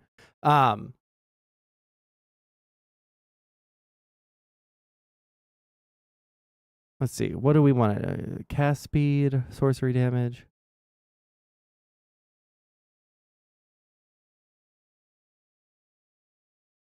Experience gain doubled. Let's go. Hearing McCarthy is quitting the House altogether. Oh, based. Let's go. I mean, I don't have much love for McCarthy in the first place, right? But because he really did kowtow to the what they're now calling the Chaos Caucus, which makes them sound way cooler than they actually are, right? But I mean, they are very much trying to do the whole burn everything to the ground if we don't get our way type thing that I think is kind of egregious, especially in the political climate that we're in right now, where everyone has very, very disparate things that they want, whether you're in like the progressive wing of the Democrats or the like there's four basic like strong caucuses or big areas of the political parties, right? You have like the progressive Dems, you have the moderate Dems, the moderate Republicans, and then you have the Chaos Caucus, or like the more Trumpian aisle of the Republican Party, right? And for how small they are, I mean, I think that the people that are aligning with Matt Gaetz are like smaller than the Squad, and the Squad is like very, very small group of people. Like they hold a very disparate level of power to the number of people that are there. So like the reason I don't like McCarthy that much is because he really tried to work with them specifically super hard instead of like saying, you know what, fuck these people. You know, if they want to vote for my stuff, that's fine. But I can get way more done by getting 5 votes from the Democrats than 5 votes from these people, because their entire goal is just to oust me as speaker the second that I do like the smallest thing that could give them reason to kick me out, you know? So fuck them. Bye. He earned a bachelor's degree from Florida State University and later graduated William and Mary Law School. Gaetz worked as an attorney before becoming a Florida state senator in 2010 alongside his wealthy father. Don Gaetz was a state senator from 2006 to 2016. Now 75, he's announced plans to run again. In 2016, Matt Gaetz was elected to the U.S. House of Representatives. Fuck. Now, with okay, some cool, that was Republicans accident. calling for Gaetz to be expelled from the House GOP conference, his own political future may be in jeopardy. Do you think he should remain in Congress? If it was up to me, absolutely not. I think we all need to calm down, get along, work together. We can work with Matt Gaetz. Randy Kay joins us now. So given the electoral makeup of that part of Florida, is support for Gates surprising? It's not really surprising, Anderson. No, this is a very red part of the state, the first congressional district here in the Panhandle. In fact, back in 2020, Donald Trump won this district by a very wide margin. He got more than 65% of the vote compared to Joe Biden, who got about 33% of the vote. And then just last year here, Matt Gaetz won re-election in this district by nearly 36 percentage points. So this is very friendly Republican territory. And I spoke with a lot of people today on both sides of the aisle, Anderson, who do expect that Matt Gaetz will win re-election again next year. Randy Kay, thanks very much. Perspective now from CNN political commentator Alyssa Farr Griffin, who once worked for Congressman Jordan when he chaired the House Freedom Caucus. Yeah, there is a lot of screen shaking that vampires. Yeah, like I was going to try and play it, but I'm not about to crank my bit rate up to like 7,000, 8,000, 9,000, 10,000 and possibly crash my stream. And just because I want to play a like very small game, right? Like in terms of processing power. So Jordan is trying to lock down support of moderates. Former president says, put me in, coach. What do you make of this situation? So listen, both Steve Scalise and Jim Jordan, the two declared and likely candidates, kind of take votes from each other. So Steve Scalise has the moderates in his corner. I would suspect Jim Jordan's meeting with the House Freedom Caucus, which he was a founding member and chairman of, tomorrow. I would guess that they as a group would endorse him as a bloc. Matt Gaetz has suggested he would lower his requirements for the motion to vacate for a Jim Jordan speaker. That's a big selling point within the conference because this notion of the motion to vacate hanging over everyone's head and speakers only lasting a few months is a problem. But neither of these candidates have 218 votes, not even close to it. So what I'd expect is next week you're going to see a private conference ballot. They do not make their votes public. And they're going to realize that nobody has a majority of votes. Now, the Donald Trump idea and all this, I'm considering it political fan fiction at this point. He doesn't know how to do the job. It's a functional role for one thing. He also wouldn't have the votes. Even the most diehard House Republicans, I think, would admit that he would be a further agent of chaos. He's not somebody who could fund the government. And I think he'd probably get under 150 votes on a private ballot in Congress. Can Jim Jordan win over moderates? It's a very tough sell. Anyone who's been part of the House Republican Conference since the early days of the Freedom Caucus, I think, would say that Jim Jordan is not someone you could expect to pass a government funding bill and divided government. That's 43 days ahead. That's going to be his biggest hurdle. He is a good messenger. He's a good face for the party in an era when they want to go after Joe Biden and talk about the impeachment inquiry. A scenario that I could see happening, though I've not heard many rumblings of this, is ultimately a deal being cut between Scalise and Jim Jordan. One is speaker, one is leader, where they kind of burden share and trying to bring everyone into the fold. Because right now, the votes do not exist for any one individual. I mean, if there is a battle going on for the soul of the Republican Party, I'm not sure if it is going on or if it's already been won by the Trump wing, what would a Jim Jordan speakership say about the future of the Republican Party? I mean, that would be the logical almost conclusion of the Trump era, would be somebody who was instrumental in, going after John Boehner, him leading, somebody who started the Freedom Caucus, who became the biggest defender of Trump. He received a Presidential Medal of Freedom from Donald Trump for his efforts and things related to Crossfire Hurricane and investigating Hillary Clinton. Him becoming speaker would basically be the icing on the cake of this is Donald Trump's party. It is not the party of Paul Ryan, the Reagan Republican Party anymore. Yeah, Ms. Farr Griffin, thanks so much. All right. Now, Congressman Garrett Graves of Louisiana, for the record, he voted to keep... Stop. Don't care. You should play Holocure, the one about VTubers. That's... Man, I don't know. Listen, I don't know if it's about VTubers. I'm already scared away.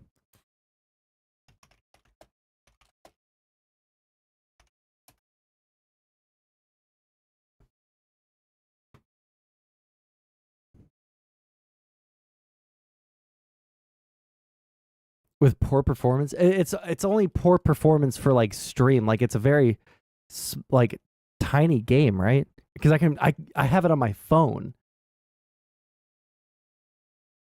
It's more of this. Well, hold on.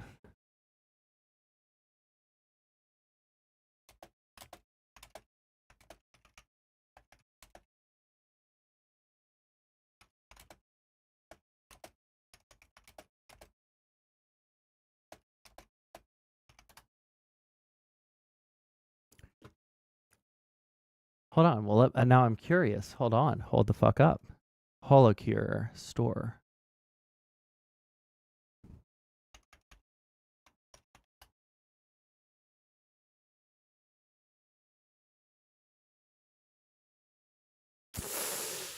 Oh man, this looks hyper autistic, dude.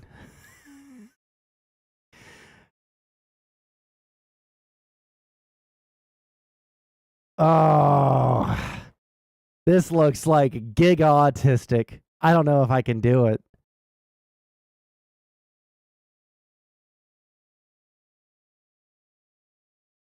Oh, no. Okay, I'll leave it open and I'll think about it if I get super bored with this one super quick, okay? Thinking about jumping into talk to food shops in a minute if she's free. Time wasters is okay. Well, maybe I'll look at that one too in a second. But we do have something in the title here that we need to look at. Hasan.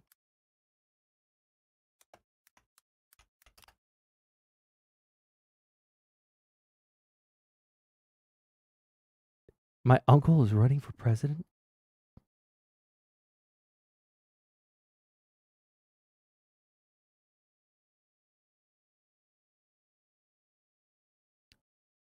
All right, I got it.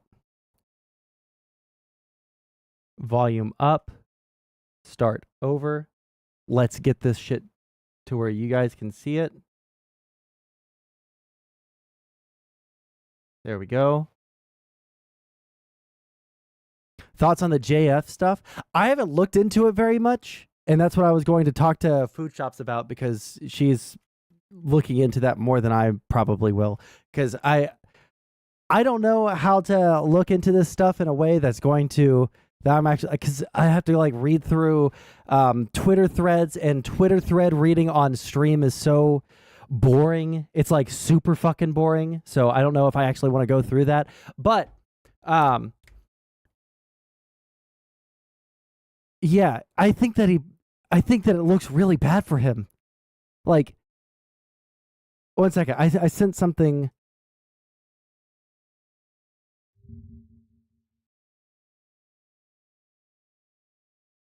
No, she has been traveling and leaving, and I can't do a French accent, sorry.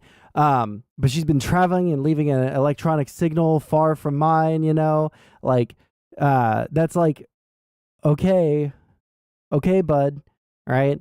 But matters most. What matters in life, what matters most of life, and so. What can I do? I cannot hate her. I cannot be frustrated about this. And that's it. So that's why I had to take 3 days total to... I made so much cleaning, so much reinstalling, so much plastering of the walls, construction, renovation. I wanted to set the home in the way I like it. It's like... I don't know if we have any statements from her family, but like, I guess... if Food Shops is down for me to jump in, I can question her on some things, but I don't know. But listen to like the specific words he uses here in a second. Construction, renovation. I wanted to set the home in the way I like it. It's like sterilize this home now. I can walk finally. I can access everything. Sterilize this motherfucker. Super clean. That matters. He loves his Jesus Christ, dog. He loves his potatoes too much.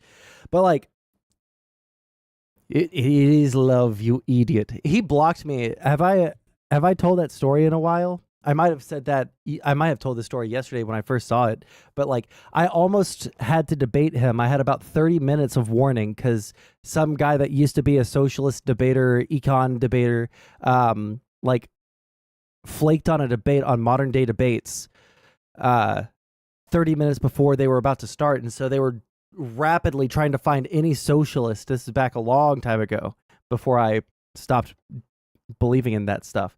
But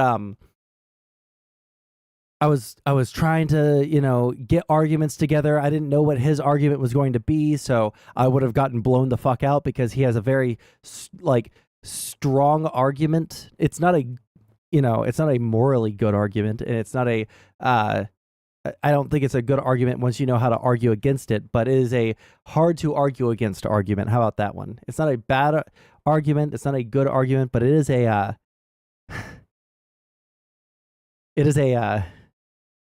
wait, what the fuck? Do I have to restart it because I made it full screen? Cool. But it is an argument, right? He's not a dummy, he's just insane, yeah. And so, I guess he wanted to see who the opposition was, and so I was mad dash trying to construct an argument and get sources together for this debate. And motherfucker was watching And people kept on asking, well, who is JF? Who is JF? Who is JF? And I was like, oh, he's some guy that used to argue race realism with Destiny. You know, if you've ever watched old Destiny, you've probably seen him.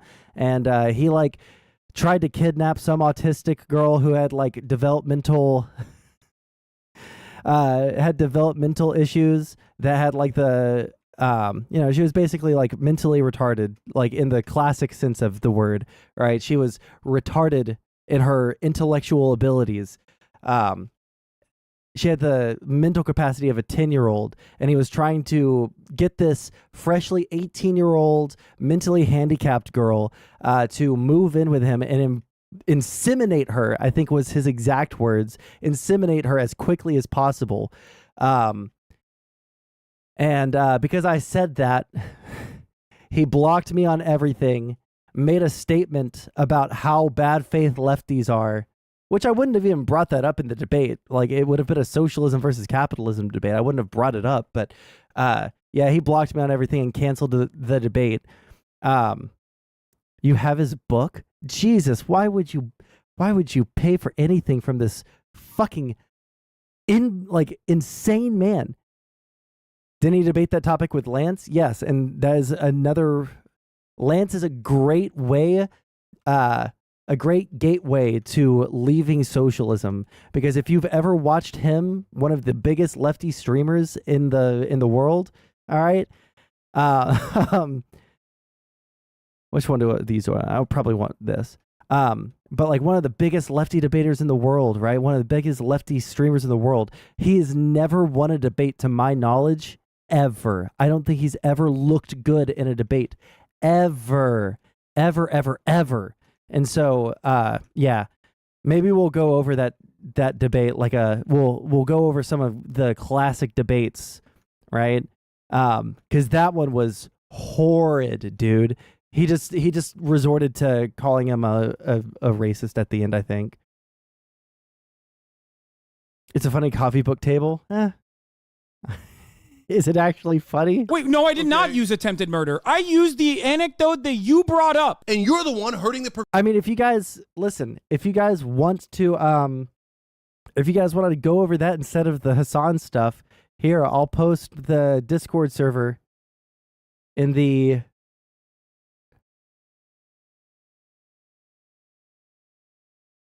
invite. Create one. Copy. All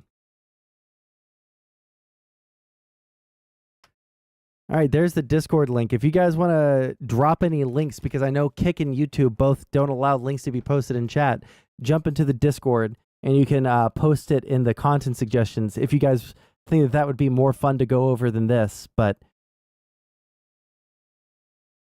oh no, holy shit. Never mind. I don't think I want to talk to food shops. I don't want to. I don't think. Never mind. If I say anything now, it's not that it's food shops. It's something else going on her stream. I just saw the corner of my eye on Discord. Nah, I don't think I want to talk to. Never mind. But his papers have been cited a couple of hundred times. Right, but like, I don't care about that. Like, look at what he argues about online and the prescriptions that he talks about, where he I think he for a long time was only implying that we should have a white nationalist, white racial state. But I think at some point he stopped pretending that it was only like the implication, right? It was explicit after a while, but I'm not 1,000% sure on that. progressive cause and the trans rights cause. Look around. Crime is happening everywhere. You brought it up, and I'm fact-checking it. To show you God reality that everyone else on Earth sees. No. That no one agrees with you in the polling. That would be... No one agrees with you. Cenk Uyghur is here, ladies and gentlemen. It's a classic uncle-nephew face-off, as I have talked about already. For those of you who don't know, Cenk wrote a book. This is a Hit me in the face. Cenk wrote a book called Justice is Coming, How Progressives Are Going to Take Over the Country and America is Going to Love It, which is, I mean, I'm a very cynical person. I don't think, I'm a very pessimistic person. I don't think it's happening anytime soon, but maybe you'll make an argument for that. But yeah, we're going to talk about your book, and we're going to talk about another thing that you literally didn't tell me while you were announcing it, which is that you're running for president. And of course, I'm going to ask you why, or even. I think it's a really bad thing that Cenk, God, I always feel like I'm fucking up his name every time I say it. But God, is it a bad fucking idea for him to run for president when we have the incumbency advantage, when like the worst poll that has come out has Trump ahead by 9 points. That's pretty bad. But like, I don't think that right now we can say that Trump is 9 points ahead. Why? Because it's only one poll. It's a literal outlier in terms of all the other polls, which says that Trump and Biden are neck and neck, right? I don't think that Trump's popularity is going to hold. I don't think it's going to hold like that, you know? For some comeback on TYT, not really a political move. But I mean, like, does the Young Turks Social Blade,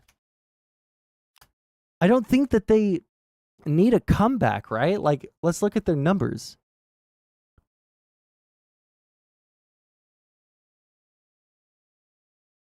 They were down in 22 and they've been growing, and maybe they're on a little bit of a slump in the past like 10 days. But like, in terms of numbers, they're still getting like close to or above 10 million views per month.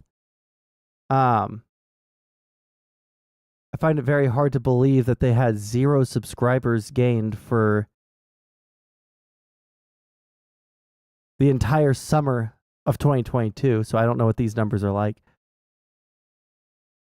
I wish that this shit was way more accurate. Holy fucking shit. But like, total video views for the Young Turks weekly, it looks like they're still going strong. Just always seems like a stunt. I mean, yeah, I don't know if he could possibly market this as an actual run, or if there is a I don't know, dude. It's bad though. It's stupid. How, but that's it. That's those are some of the things that we're going to be talking about. Before we get into any of that, though, let's start off with the Democrats actually doing something that is unheard of, unimaginable, which is showing backbone and showing a spine and actually doing the right thing, even though they were like kind of forced into a corner to do. Oh, also, I don't want to watch the entire thing because this is a 2-hour thing. I just want to get to the parts where they're arguing.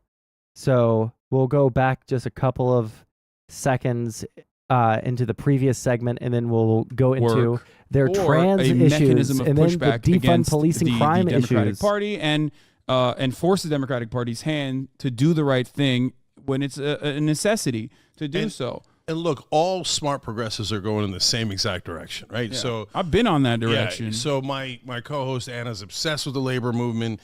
Totally believes that's the answer. Nina Turner, who's another host on our network, just announced today that she set up a new group with Chris Smalls to back the labor movement and to even get funding for the labor movement whenever they go on strike, et cetera. And so that's what pushed FDR. That's what's going to push the next generation. Because, Haas, the economic situation isn't going to fix itself. Haas. Like, you know, the old line of power never concedes without a demand, never has, never will. So we've got to demand it. And right now, since the economic situation is so bad for workers, they keep demanding it, right?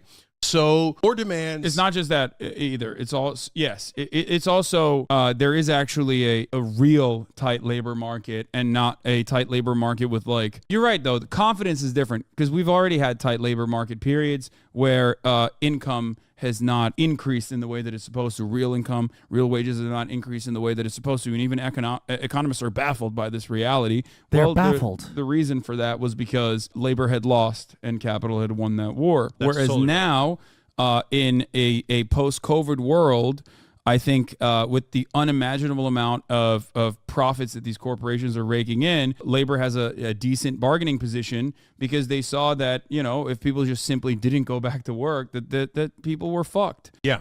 So look, they took and they took and they took and they took too much. And so this is how we get to balance. We push back. So we're in the middle of pushing back. And so everything is trending in our direction. The only thing is we can't snatch defeat from the jaws of victory. And there's two icebergs ahead. And so I'm not Pollyannish. I see the icebergs probably better than anybody else does. And I'm really worried about it, okay? One is the progressive movement, honestly, and this is where you and I can begin to disagree, getting too radical and too away from what most Americans want. And the second iceberg. What do you mean by that? Yeah. Uh-oh. So look, we saying things like all sports leagues, including professional ones, has to allow trans women. They don't have a choice, etc. That polls at like 2%. You say, hey, it's a moral issue. It's really important. Do you think it must suck to be Hasan tries to stay away from debates and debates just find him? True. Like, I can't imagine. Like, here's the thing. If you're going to be a political commentator, you're going to have to show why your politics are the superior one, right? You can't just say them bad, me good, and then never expect any pushback whatsoever. I don't understand.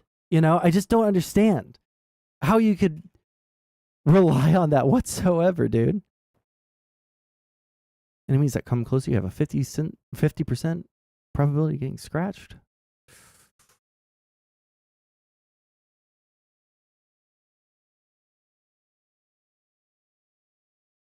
Let's go with something a little bit more ephemeral. But yeah, like it's just like it's crazy to me. I understand, like, if you're not going to be like a current news cycle person, that's like one thing, right? Like if you're going to be a video essayist, I don't really expect video essayist types to debate people, right? Or ever have to like deal with people confronting them on issues, right? It would be better if they did, right? Because if, you know, there's ever some situation that they find themselves in, they're going to be, you know, kind of fucked if they can't, you know, believe their shit or like explain their shit. But if you're going to be a Hasan Piker, if you're going to be, you know, like doing shit like I do, if you're going to be doing shit like Destiny does, if you're going to be talking about like current issues right now live on the internet, and you can't deal with any fucking pushback on any of your positions, you are a fucking shyster. You are a scam artist. You are just there to you're just there to virtue signal. You're there to virtue signal and get money off of people instead of actually doing anything important, right? Like I know like everyone always memes about politics streamers talk about doing stuff that's important or doing real world politics, but I think that the space is changing in a lot of really positive ways where, yeah, people do want there to be real life political action. People do want their, like, the audiences want this, so it incentivizes the people who are doing the streaming and incentivizes the content creators to actually go through and do it, right? To actually, one second, let me turn off the screen shake so that reduces the amount of pixels moving on the screen. What was I about to say? Oh yeah, so like if Hasan can't do any real life political action because he just doesn't do. I'm gonna redraw these. I'll take a penalty. Ooh.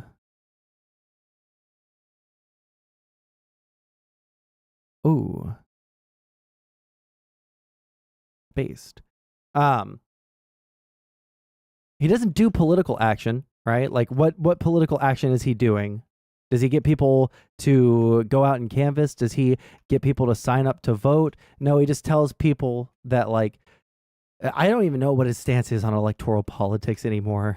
Like all the socialists have like really blackpilled the fuck out of me on what they want, you know? Or believing what they say that they want. But anyways, the thing that I'm trying to get at is Hasan is like in a space that demands from him something more, but he doesn't want to do that extra work. He doesn't want to do the real life stuff, right? Like I think that he would be happier if he could just like sit there and play video games with the popular streamers, you know? People want carpetbagging. I'm talking about the viewers of the streams. Whether you want to say that the people that of those like districts that they're going to canvass in don't want it, that's another thing. But I'm talking about like the actual viewers. The viewers have been demanding this, right? Yes, I did call someone a shyster. I called Hasan a shyster. He was going to show up at Progressive Victory for canvassing, but I think then got too tanky pilled and that got him uninvited. Really? Like, yeah, you got to be willing to like do something. The sports leagues are like the most important thing in the whole wide world. Do you think it's actually a significant issue? Do you think that that is a significant issue or a driver of the conversation, or cynically weaponized by Republicans with like some liberals taking the bait and then having a conversation about it instead of being like, fuck off, nobody cares about this, stop talking about this immediately? Yeah. Well, that's exactly what the right wing does. They weaponize every single issue. What I'm trying to get progressives to do is stop falling in the trap. So the minute they say it, but do you think, our side comes out and goes, no, this is the most important issue. And anyone who disagrees is a Nazi. You just called 98% of the country Nazis. Okay. What are you doing? You're alienating voters like crazy. Uh-oh. Okay? Do you think that Hasan is like, I'll give him this. Like, it is uncomfortable arguing when you are like much further in one direction or another from a family member that you respect, right? It is a little bit uncomfortable. I know this. I have a lot of family that lives in fucking rural fucking Arkansas. Okay, so not exactly progressive, not exactly progressive politics lovers, you know. But like, so I can sympathize there, right? But it's not that hard to.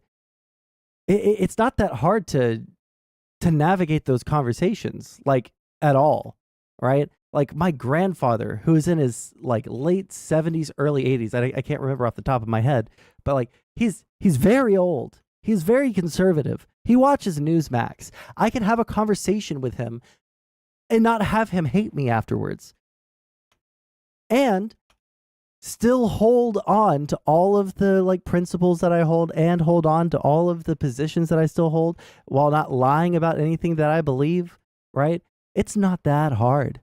It's really not that hard. But you have to be willing to do it, right? You have to be willing to do it. Destiny had his conservative mom on stream today and barely gave any pushback. Well, that's him. Well, I mean, like, hold on. Well, let me be clear. I haven't really thought about like formalizing how to explain this. Damn it, that was stupid. One second, I have to concentrate for a second or I will die. I'm dead. I'm not dead.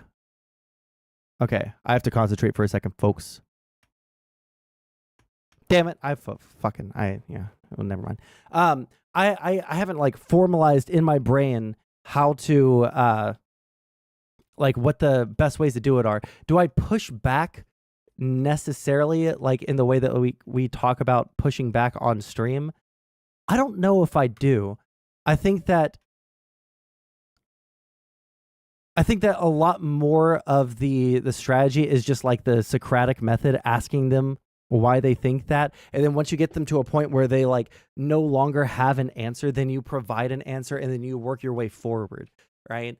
But I would have to next time I argue with some of my conservative family or some of my more conservative family, I will take notes in my mind and I will tell you, okay? But I don't know if I can like explain it right now. Are you on this game? You had like no. This is a different game. We beat that one yesterday. Do you think that organizers on the ground, both trans and cis, that are or members of labor unions, are even using this as a talking point in any meaningful capacity? Or is it simply reactionary Republicans bringing this up because they tried and unsuccessfully failed to push the anti-trans button with bathroom bills? Except for the fact that they pass all those bills, which I despise. I hate those bills. Let me just clarify something here. In the lead up to the 2016 election, you had the North Carolina bathroom bill that was anti-trans, right? You have to have the gender assigned at birth be the bathroom that you go to. That totally failed. Okay, That's right. that failed. That was so objectively a failure that Donald Trump came out and said, I don't give a fuck where Caitlyn Jenner shits as long as she's shitting in Trump Tower, right? Something along those lines. But I'm then paraphrasing. he tried to ban them from the military. Hold on. Let me finish. That was also unpopular. Sorry, go ahead. Let me finish. Okay? Yeah, he tried to ban trans people from the military. That was also unpopular. So what did Republican interest groups do? The family, moral family, Christianity. Hold on. Socratic dickishness don't do that to family?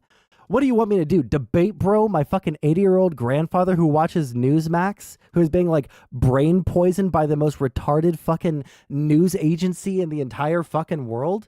Are you serious? What's the better alternative? I talk about politics all the time. I often have very, very low filter for speaking my mind. What would you rather me do? Fundamentalist groups. What did? They went back to the drawing board and they looked for a reasonable sidestep that would still be anti-trans, that would open the door to anti-trans conversations that they could push for that was more popular. What did they find? They found that Americans love the concept that is bullshit, meritocracy. What is the most meritocratic process in the entire country, maybe in the world? Sports. Americans love sports, and Americans believe that meritocracy is real, and it's especially real in sports. So people aren't going to laud the merits of some like very good like sports guy, right? A man who goes into a women's sports and fucking wrecks them. That they wouldn't see that as meritocratic. They would see that as an unfair fight.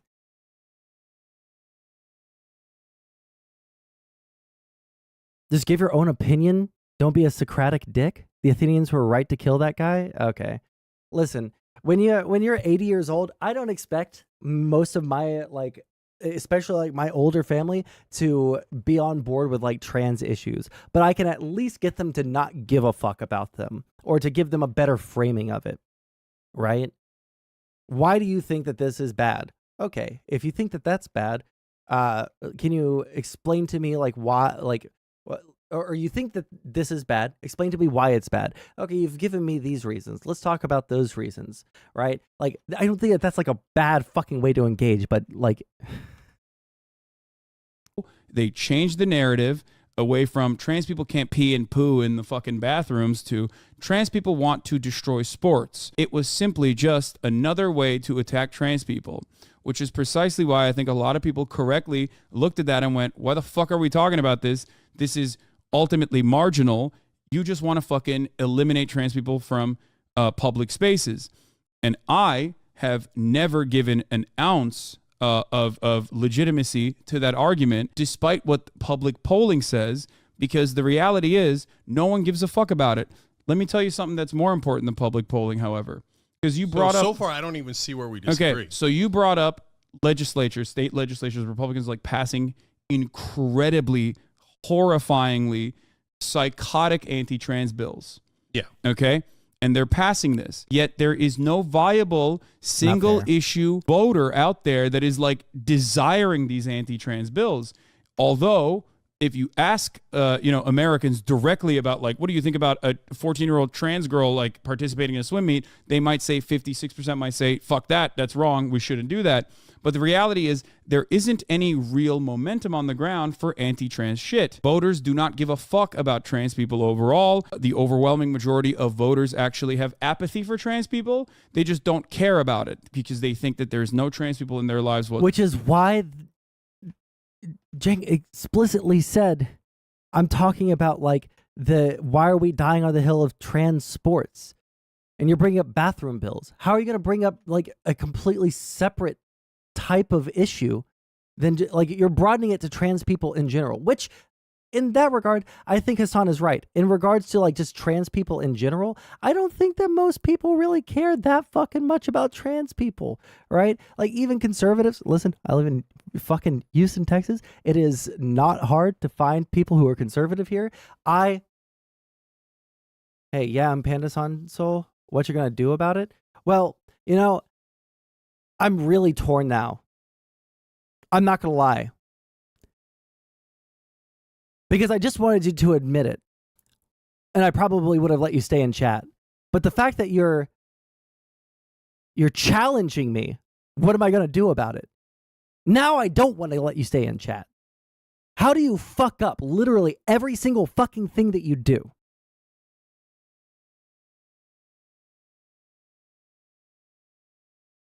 I want you to answer that before I make a decision.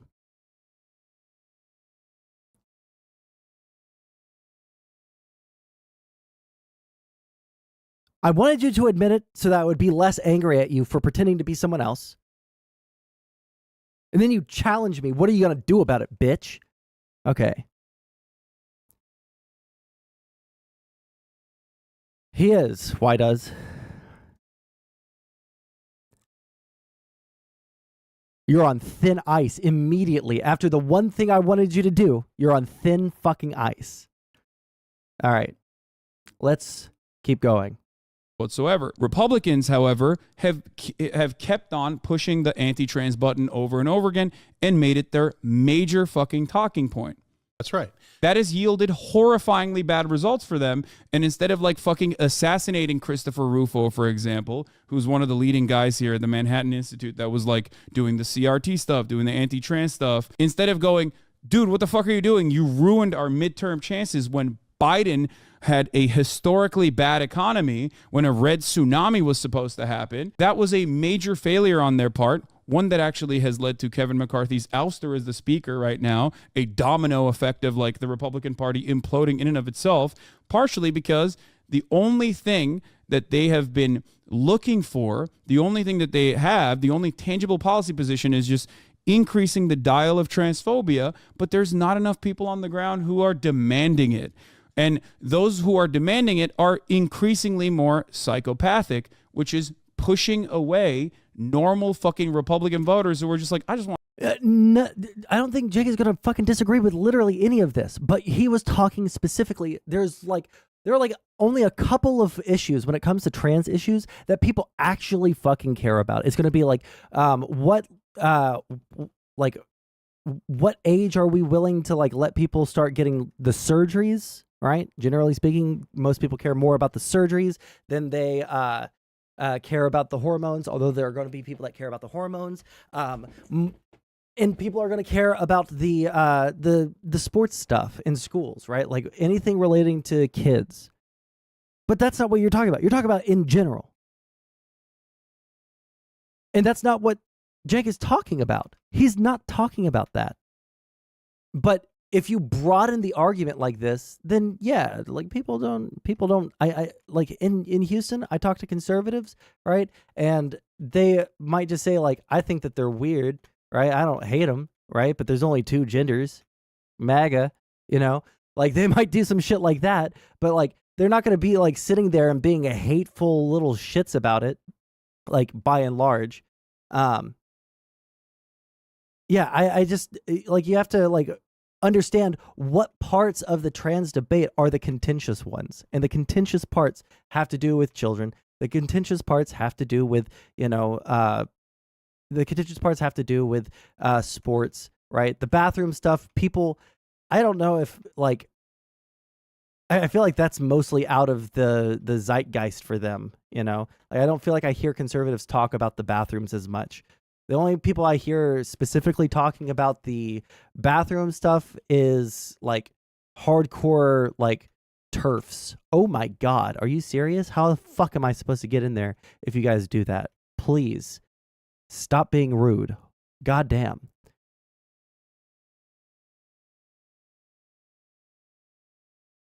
Red Planet Live? Oh man, a podcast that I've never heard of? Well, Michael Knowles is a fucking like loser. I don't know why anyone takes anything like the most reasonable person, and this is saying something. The most reasonable person that I see at the Daily Wire is Ben Shapiro, and like all of the rest of them, like really just come off as really hateful cunts, right? Just like the most hateful fucking people that I've ever fucking seen in politics. It's really fucking crazy. I mean mainstream politics there, because obviously we have like alt-right and fascist movements online, but Ben Shapiro also wants to ban transgenderism. I would have to see exactly what he says. I don't know exactly. I'm not talking only on trans issues though, right? Like Michael Knowles and the Matt Walsh guy, like they're unhinged. Like they care more about like the average person's genitalia than anyone else. It's fucking crazy.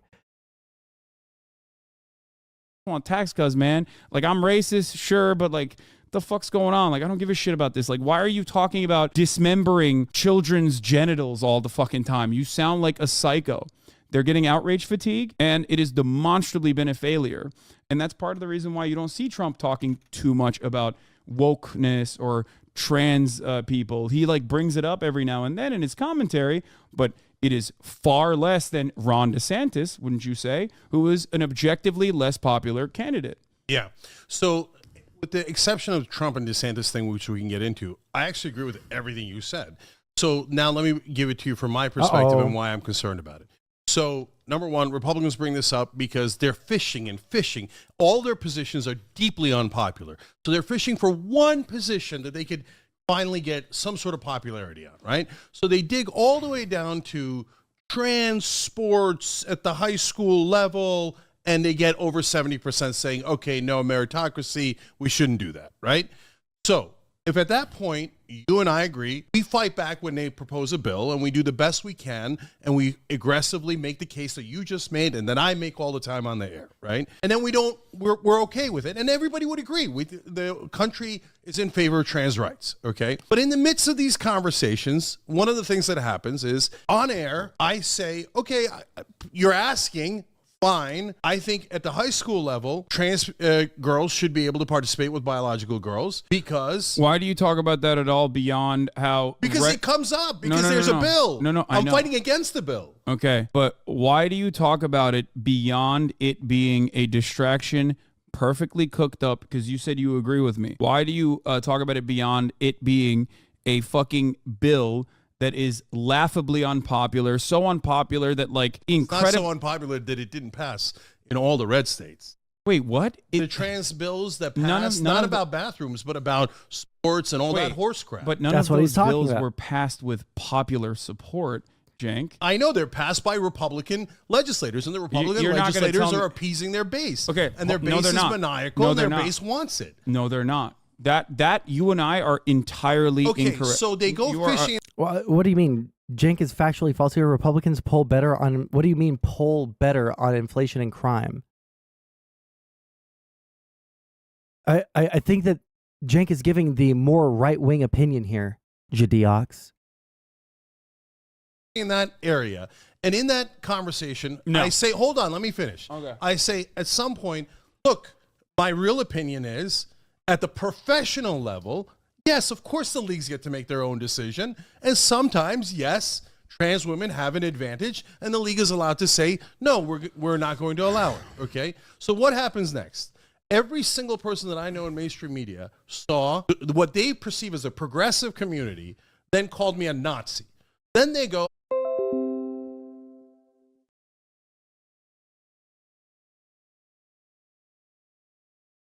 Are we back?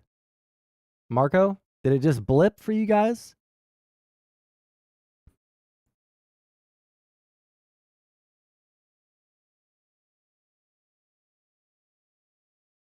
Okay, let me know when... Okay, it's back? Okay, cool.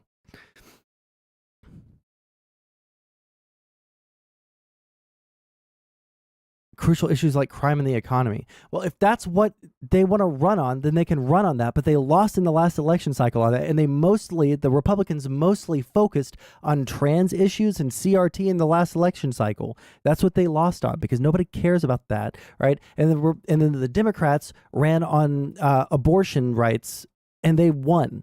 So that's what I think that they're referencing here, but okay. Trans coach should be allowed to blah, blah, blah, high school, blah, blah, blah. No, that's not how you do it. You say, let the coach and the kids sort this out. To hell with a nanny state. I mean, that would be like the Republican way to respond to this. I can deal with this. But yeah, like the Republicans do have an issue with like messaging right now because they don't have their finger on the pulse of what people actually care about, you know? They really, really, really, really do not. And so it makes them lose elections because of that. One second, I need to pick up all of this experience. They're talking about trans issues. They're talking about trans issues. Those are lunatics. I'm writing all of them off, right?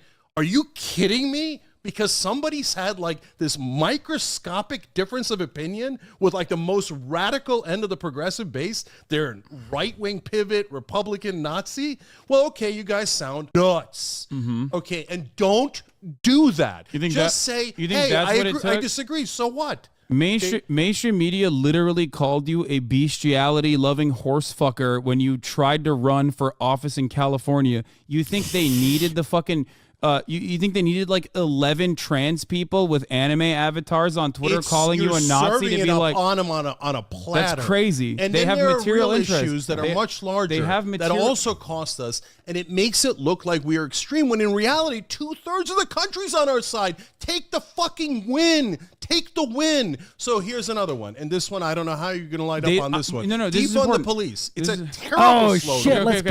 Terrible We're idea. moving away. We're moving away from other talking points. Let's get back to the one issue that we were talking about. My perspective is that they have every interest to fuck you every single time. Mainstream media. Okay, Jadiox, you're fucking, maybe I should just fucking ban you again. Holy shit, you triggered the fuck out of me. You're not understanding what the fuck they're saying, okay? What they're saying is, they're talking about on like generalized trans, like on their opinions on trans people, except for like one or two like specific areas of the trans debate, right? They're talking about things like they're talking about things like bathroom bills. They're talking about bathroom bills are ones that most people just like generally do not give.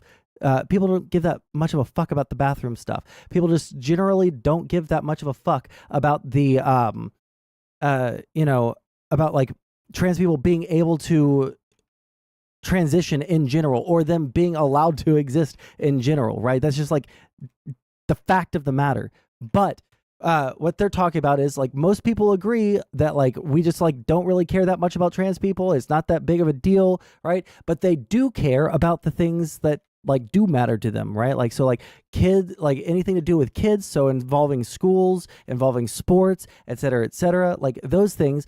Why would we die on the hill of these policies of, like having like dying on the hill that like all trans people should be able to play in any sports league that they want, regardless of any other like mitigating factors that we might imagine, like the fact that maybe they haven't like begun any kind of medical transition, meaning that they would have an advantage in that sport. Most people don't like the idea of that, but you know what they do like the idea of? People just being able to live their fucking lives. That's what most people in the country believe.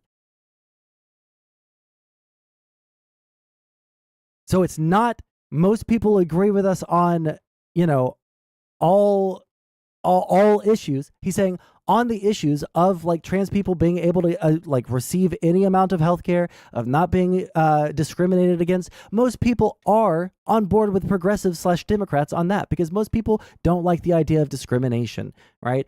But they don't agree with sports, so therefore we shouldn't like die on the hill trying to like defend these policies or defend these things because they're, number one, not that big of issues, and number two, they're not popular like whatsoever with the broader electorate. So therefore we need to stop dying on those hills. That's the entire fucking argument that's happening. Of course, 60% of the country does not agree with fucking 60% of the country does not agree with fucking progressives on like basically any issue whatsoever. Keep up with the fucking conversation instead of fucking crying in fucking chat and triggering the fuck out of me. It does because of their underlying material interest in defending the corporate oligopoly structure that we have. Oh, God. This is who funds them. This is how people rise into positions of power in the media infrastructure. You've been a part of this already. Personally, you've seen it happen to you at MSNBC. So, like, there is no reason why they're not looking at, like, magical trans people on Twitter and going, oh, that's it. Here's the reality. They're being crazy again. They're calling Cenk a Nazi. Yes, they are. And they're looking for any excuse. I agree with that. But then stop giving them excuses, which is the point you started with. Okay. There's a major disagreement here. We are at odds. And we're not at odds. You say don't talk about it. I say don't talk about it. We say you say you're against the bill. I say I'm against the bill. You're for trans rights. I'm for trans rights. But my point is but the difference is the same people that call you transphobic also called me transphobic all the fucking time. The difference is I don't change my perspective at the end of the day, or even offer it any fucking additional light. Because who fucking cares? You just do what you think is right and you keep pushing. And I think that it's very dangerous and very scary when you get moved by your base of support that you have worked tirelessly for 20 years and like building and solidifying, turning on you and saying you're right wing now. I think that didn't happen though. I agree with you. It's 11 people on Twitter, so our audience is just as gigantic as it's always been. So you can go ahead and cry about it if you're among those 11 people. So I'm not worried about that. Haas, I gave it as a small example, and defund the police is a much larger example. Okay, we'll get to that in a second. Progressives are getting pigeonholed by mainstream media and Republicans as radicals, when in reality we are the overwhelming majority of the country. So we need to focus and get our messaging right. That's why looking at a couple of random people and greatly emphasizing pigeonholed by mainstream media and Republicans as radicals, when in reality we are the overwhelming majority of the country. So we need to focus and get our messaging right. That's why looking at a couple random people and greatly emphasizing the impact that they have, and even attributing the mainstream media's perspective shift on progressives, when you and I both know that they never fucking gave a shit, and they don't even need like a couple of random trans people to call you a transphobe to like justify their hatred for progressives. Let's go to a larger There's no reason to talk about that. Now, as far as like, there was one other point that I wanted to make, because we were talking about state legislatures. This is really important, please. I think that a broader Republican project, and I think you'll agree with me on this, has been that they want to dismantle the power of the legislative body and then utilize the state legislatures where they know they have control, do the gerrymandering and ridiculous district maps, where they can, even if they don't have popular support, even if they lose the majority of the votes, still maintain a majority in the House and the Senate, right? State House and State Senate. It's one of the most important things in the country. Absolutely. And then there's a secondary side to this, though, because there is the judiciary. So they've also they've dismantled the legislative body. They have pushed their power in undemocratic ways through the state legislatures, and then also solidified that power and codified it by court packing, right? So they have this very open project within the Federalist Society all the way up to the Supreme Court of the United States, where they have hyper-reactionary judges that they've placed in positions of power through appointments, right?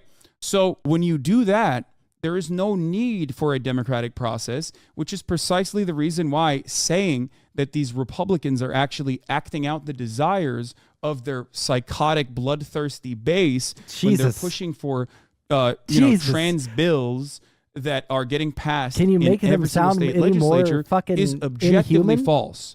Why is it objectively false? Because one, Republicans have never cared about their base. Let's be fucking real. They just use the culture war issues as a way to like draw. One of the things that I really hate about lefties like Hasan is that they'll cry super goddamn fucking hard about, dehumanizing behavior on the right towards lefties, towards trans people, et cetera, et cetera. But then they do like the exact same fucking shit two Republicans. Like, listen, like the bloodthirsty fucking base. Holy shit, dude, chill the fuck out. I don't think that most Republicans voters are fucking bloodthirsty monsters, right? I don't even think most like Republican legislators are fucking bloodthirsty monsters. We don't need to do that sort of shit.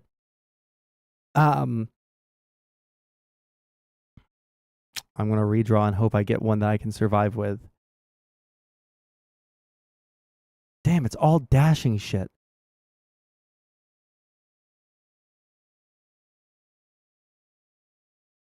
Okay, cannot dash for 20 seconds. I never dash, so. Like, yeah, we can't like sit here and dehumanize the fuck out of everyone that we disagree with and then expect them to want to be, voters for us or to join our side or anything like that. Like, you can't do that. Like, why the fuck would anyone who you said is a bloodthirsty fucking monster want to vote for the same shit as you? All right? Like, it's just fucking like craziness. Up support, but in reality, no, Trump, like the Republicans stole a seat from the Democrats, and then when an identical case happened, they stole that seat because they said, "Oh well, we should let the voters decide if one of these things happens right before an election. It's the will of the voters." And then they were like, "Oh no, we're gonna take this." So they stole a seat in 2016. Right, and then they like expect us to like not see the direct fucking hypocrisy when they take that same goddamn seat in the next election cycle. Yeah, fuck Republicans on that. That was honestly one of the worst fucking things that's ever happened in our democracy in terms of like process, in terms of like partisanship. Like, that shit's fucking insane. The longest period that the United States has ever had with a vacancy in the Supreme Court because the Republicans decided that they were just going to get what they wanted when they wanted, no matter fucking what. Yeah, like, fuck Republicans on that. You know what they're fucking talking about, Jadiox. That's not basic maneuvering. It is a blatant like disregard for our like norms in our political system. Like, you can say, "Oh, well, it's just the way anyone would do that." No, the Democrats have never done that before. Democrats never did that. Nothing like the Republican Party is just like wholly against any kind of bipartisanship whatsoever. Like, the Democrats have like shown like time and time again that they're more than willing to work with Republicans on things, especially under Biden.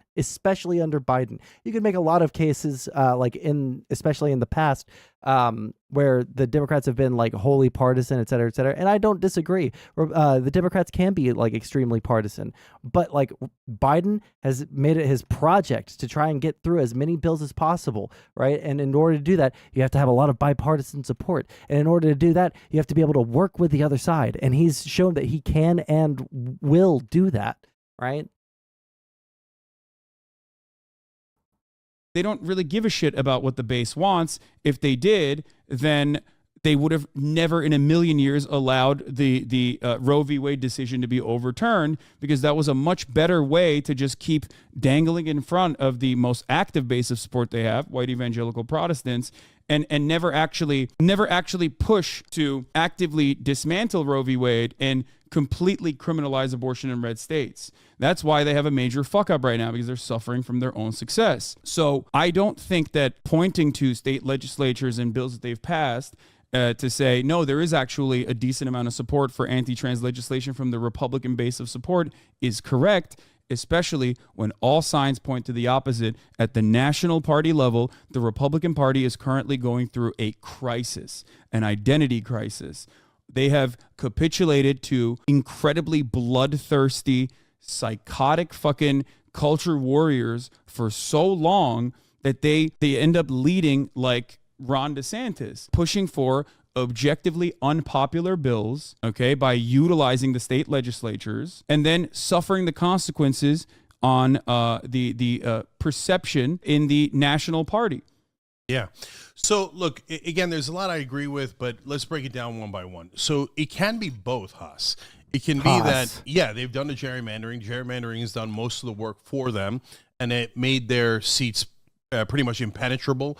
So if the Republican legislators do something, it doesn't necessarily mean that the voters of that state want it, for sure, right? But it can be that also the vicious end of the Republican base does want it. And the polling indicates that they do want it, right? And so, but the larger point here is... I don't agree. I don't think they're... No. I don't think they're... Hold on. Let me be clearer. Because it depends. If you say, do you hate trans people? The answer is no in the polling for American people. They are in favor of trans rights. They are in favor of treating trans people in the same exact way about employment, health care, etc., which is wonderful. And again, 2/3 of the country is progressive. Okay, so when you go to ask them about bathrooms, now I heard no. that. When you ask them about the military, that. no. These people are willing to give their lives for this country, and you don't want them. Okay, if he's going to make that claim, the only way that I can think that he arrived at that fucking number is if he took like one specific polling on like one specific issue and then applied that to be like is a progressive. Like that's the only way that you can arrive at that number. I didn't hear him say that before. I have to apologize to Panda for him actually hearing what he said. I would like an apology. Oh, well, now that you've said it, I don't want to give you one. Fuck you. What kind of a monster are you? So the American people are on our side on all those things. That's why they had to go digging for this stupid high school sports thing, right? And on that, I've seen the polling, and it's over 70% of Americans are on the side of banning them, right? Now, I'm on the other side. I'm with the 30%. I leave the kids alone, right? It doesn't matter if your daughter was going to break a record or whatever. Just calm down. Stop checking the genitals of kids. You're sickos. Leave them alone, right? So, but having said that, what they're trying to do, Haas, and this is the oldest trick in the book, and they did this back in the 1980s, is they dig until they find something unpopular, and they make Democrats or the left wing attack them on it. So, for example, flag burning. So flag burning, everybody knows it's protected by the First Amendment. They know it's protected by the First Amendment, but they want to make it seem like we hate America and we hate the American flag and we all want to burn it. So they contrive this bullshit issue. No one's burning the American flag. It's happened like twice in the last 20 years. And that's not true. Okay. And then the Democrats can't help but say, well, it is a First Amendment issue. You can burn the flag. Why am I and not they go, shooting? aha, you unpatriotic assholes, right? So so my point is the same point you're making, which is don't fall for that trap. So just say, hey, we disagree on this. Move on. You're saying don't fall for that trap and don't even defend it or don't even. I'm saying defend on the bills, because when there's a bill, you have to defend. Yeah. But then point out super aggressively what the Republicans are doing wrong. Chelsea Manning has a question for you. Q for Cenk. Is it possible that trans people are reacting the way we are because we hear people make these talking points and the next thing we know, people are saying, this is why I had to become a conservative time and time again? And that right-wing slant is true for the likes of Dave Rubin and many others, even including like former TYT people. Wait, hold on. JF is sparking out on the Crucible? Oh, hold on. I thought that was happening tomorrow. I didn't think we were going to be able to watch that today. The Crucible.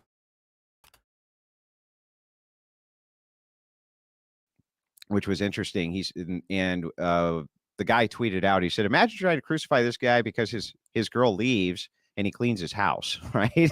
Like that seems a little bit odd that's the society we live in. But I mean, it is the society that we do live in. But on the other hand, again, it kind of rings the alarm bells a little bit. If there's a missing person, you're thoroughly cleaning the house, right? Can you kind of walk us through the process there? Why you decided to do the new plaster work and all of this shortly after Mama JF is gone? The thing is, when you listen to these crime stories on TV, you see a lot of mentions of, he was seen by a neighbor frenetically cleaning his car. And people have integrated this and they've thought, oh my God, this is a piece of evidence.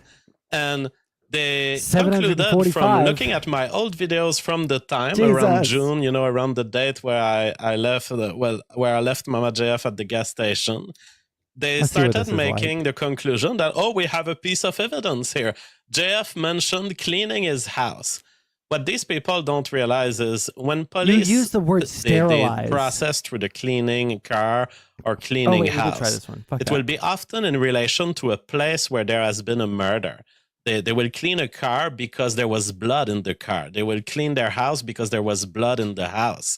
In my case, the police has already established that the last contact of Mama JF happened very far from my home. after there were no more contacts between me and her.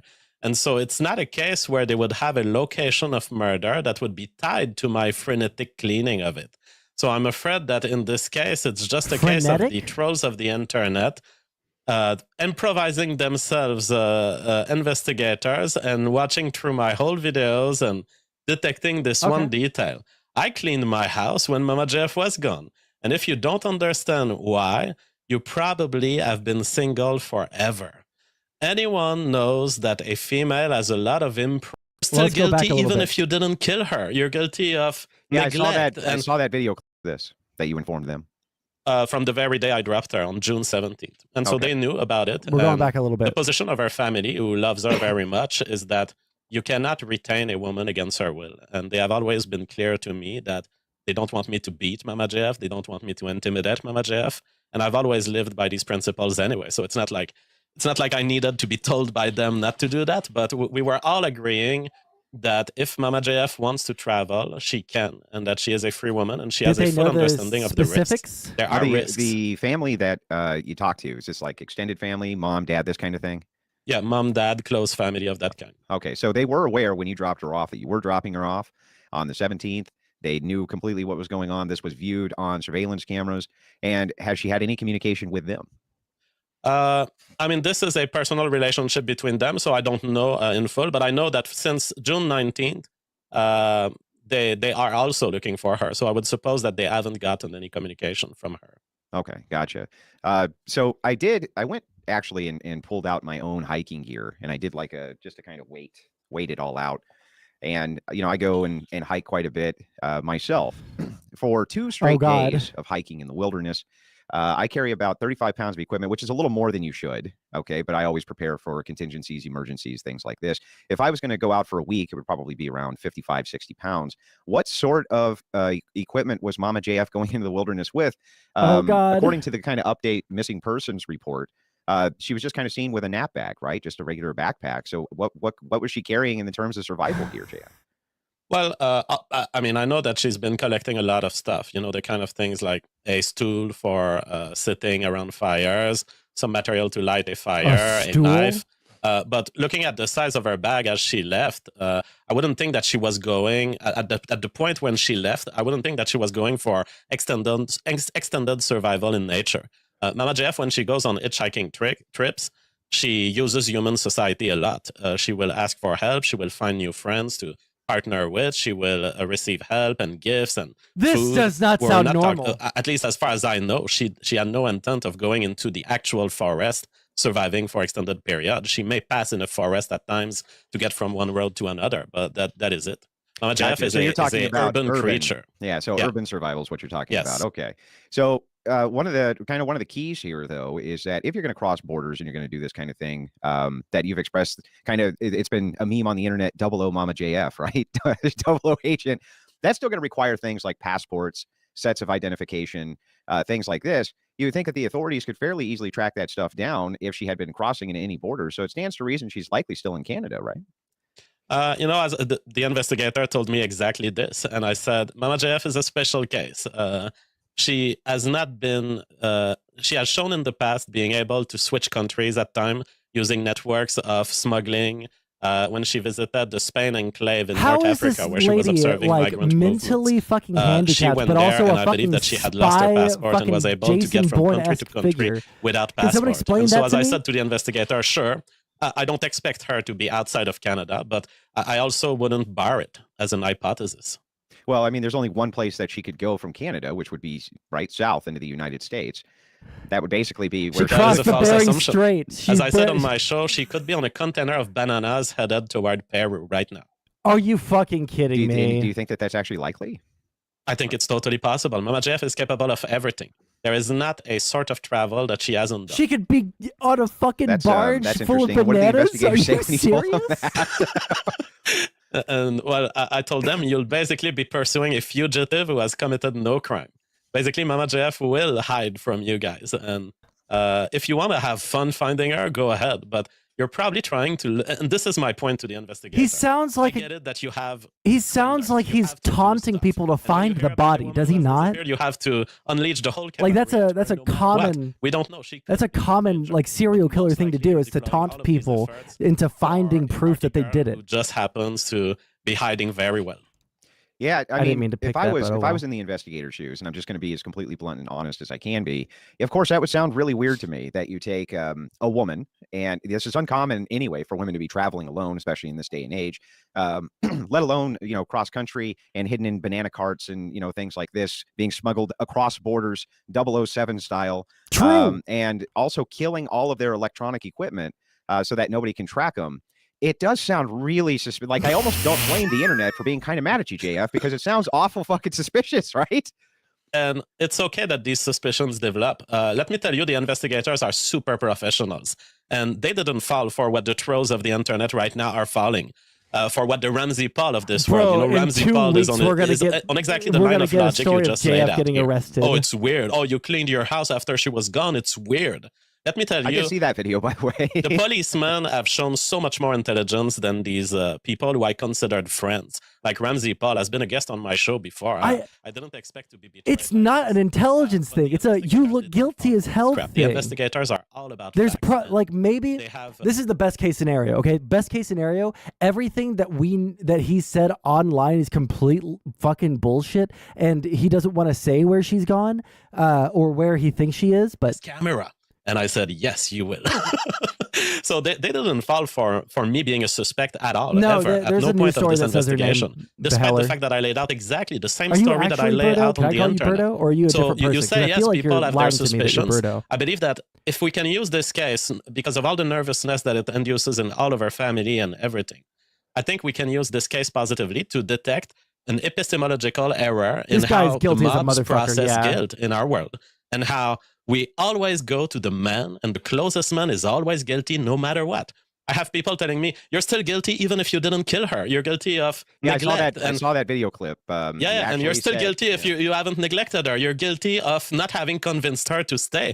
At this point, I'm guilty of what? Of being a man and having a woman who doesn't want to be with me anymore. Okay, it's insane. They want you to keep the woman, but if you keep her, then you're a kidnapper. But if you let her go, then you're a neglectful husband. I say crap to all this, and I say, Mama JF is a free woman who has demonstrated extreme ability for survival. Like the chances that you wouldn't get raped through what she's gone through in her life is almost zero. I'm sorry, he's talking about her like she's either Rambo or like a cat that he found on the side of the road, right? Like a cat that he found on the side of the road that used to be a street cat. He's like, yeah, I know, the cat might come back, it might not, but I trust that he's still out there and kicking. This is a high IQ, I trust extremely capable woman. And personally, I always told the investigator, I don't think she's in trouble. I still think as of today that she is good. Gotcha. Well, I think there's a lot of merit in what you're saying. You, bro, Andrew. Like, why would you instantly, without knowing much about the case, cast aspersions? I think that it's okay for people to inquire if something sounds off. I think that it's wrong for them to jump to conclusions. I do also understand, though, that while you are correct that they probably shouldn't point directly at the closest man, oftentimes the closest man is responsible for the disappearance. If we look at the stats, I mean, that does happen quite often. Most murders happen from family members, things like that. But and everybody thinks they're an internet detective. What a wonderful computation you just did, except that it's only allowed against white men. Make that computation against any other category and we'll see what happens to you. Well, I mean, it's just men in general, isn't it? Well, no, because there are statistics that would allow me to say the exact same bigoted thing you just said. And they would allow me to say it, and I could get banned for saying it. Yeah. So people wake up, just check your own bigotry. You guys are all after me, and ultimately it's because you hate men. Fair enough. If you think that I murdered my wife, you hate men. When it comes to if a person has actually been murdered at all, it usually comes from the family. Yeah, but we don't do accusations of murder in this society on stats. It's like I could be part of a group of people who murder a lot, and I could happen to be the one who doesn't murder. And our society has a commitment to principles of due process that allow us to say, even if you're a group that commits a lot of murder, we're never going to get at you. No if you one's saying that you're like, yeah, I mean, right. But if you were a detective, let's guilty, say, JF, you and you haven't had gone to like court 1,000 yet. of these types of cases, like a whodunit style case. I mean, if all the statistics and most of what you saw showed that it comes from the family and generally from them, I mean, wouldn't you logically follow that in your investigative style? No, and see, this kind of probabilistic thinking is exactly the kind of parasite that's taking over society like a cancer, and we must eliminate it completely.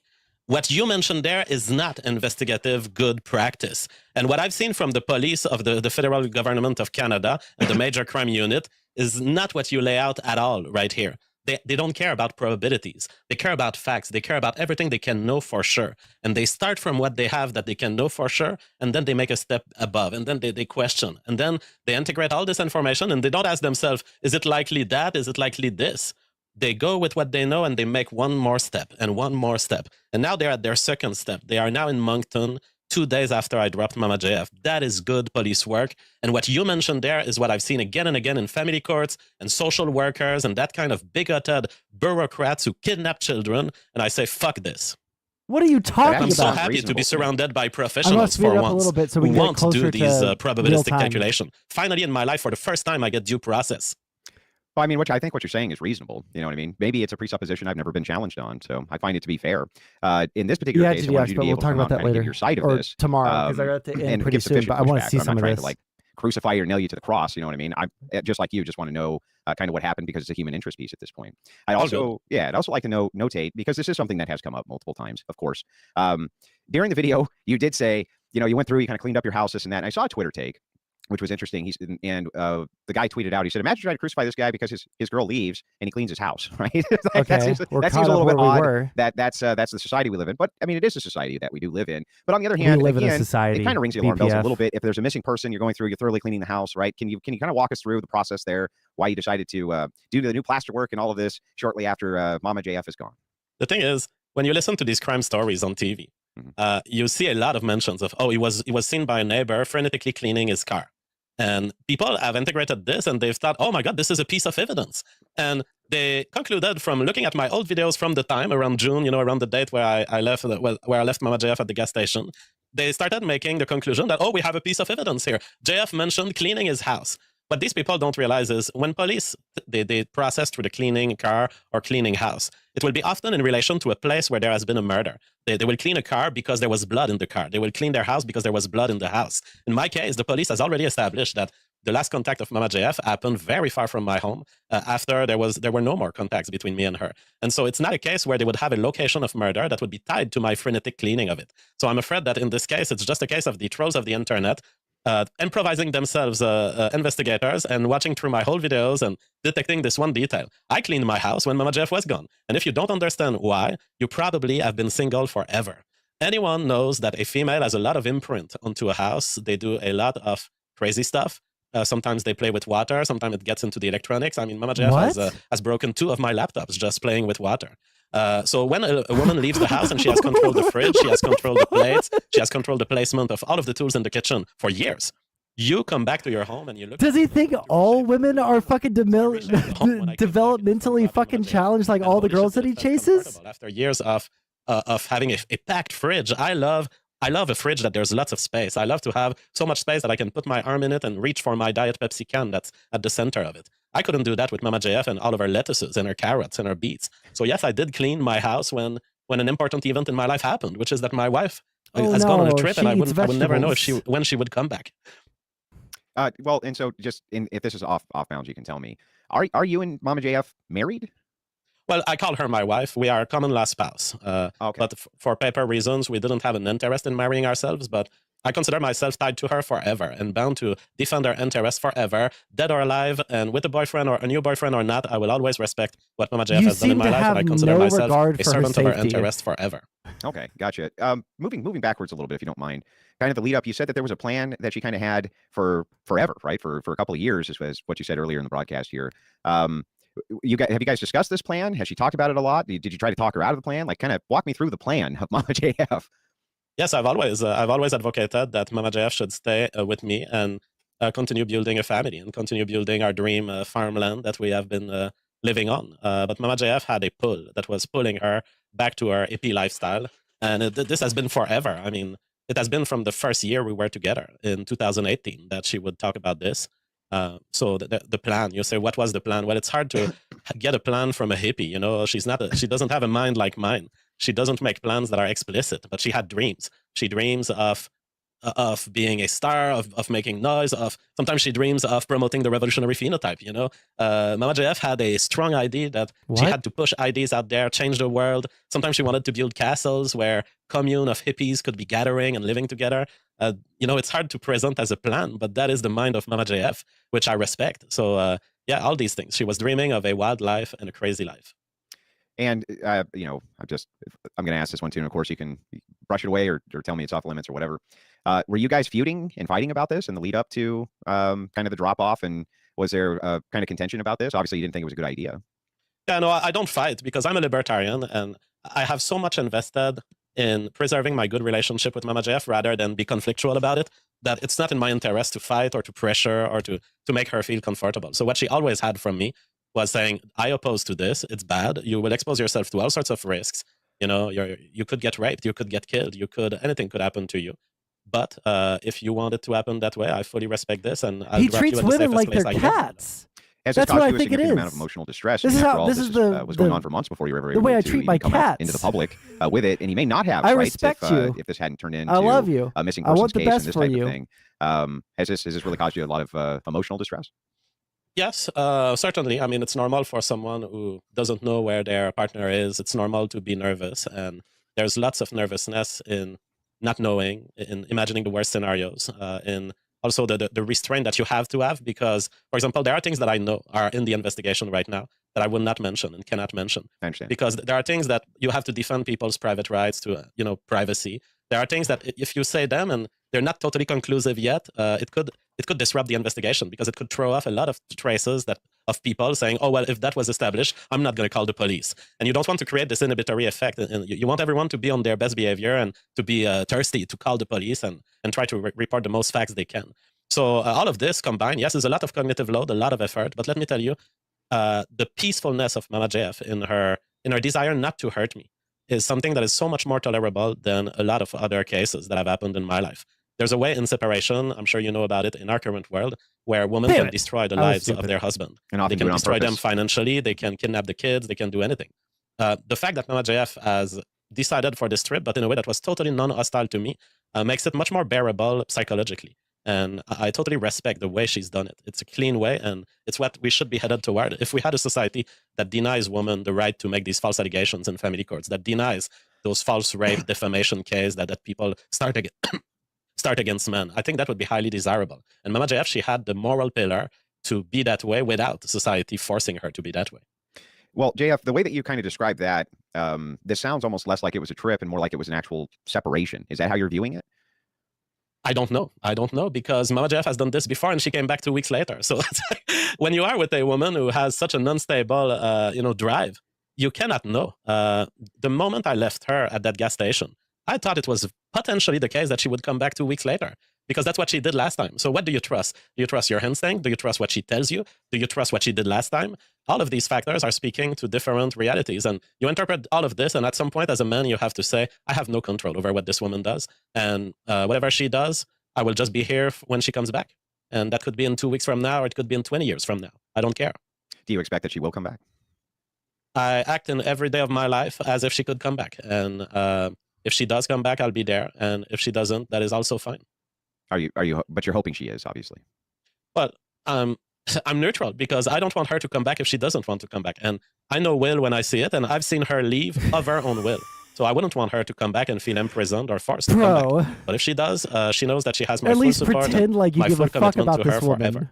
If she was watching this broadcast right now, would you make the recommendation to her to go ahead and call the police and just let them know that she's okay? That way they could close the investigation up and everybody kind of move on from this? Yes, I would say, Mama JF, if you are listening to this, know that I've not started any of this process, but it started making noise in the media. So when it started making that noise, I had to come out and talk about it simply to correct all of those attacks against me and those lies. I have nothing against you, Mama JF, and I have not asked for these investigations to be started. But if you want to calm everyone down, and if you want to calm the police and just diminish the tension and diminish the media attention around this, just find an encrypted way to signal your life, that you are alive.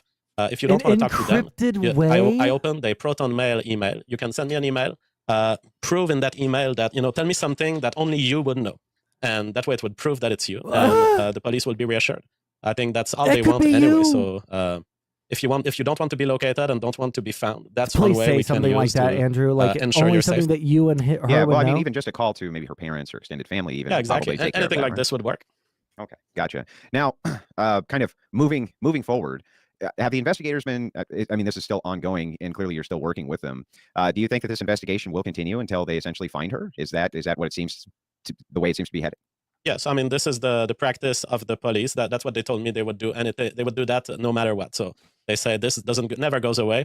We deploy all efforts possible until we find the person or until we resolve the case. So that is what they will do. Now, of course, by the nature of investigation, there are investigations that run cold after 1 year, 2 years, and then the investigators will have less traces to follow, less things to look for, less active involvement. But their philosophy is to constantly pursue any trails of info that gets to them.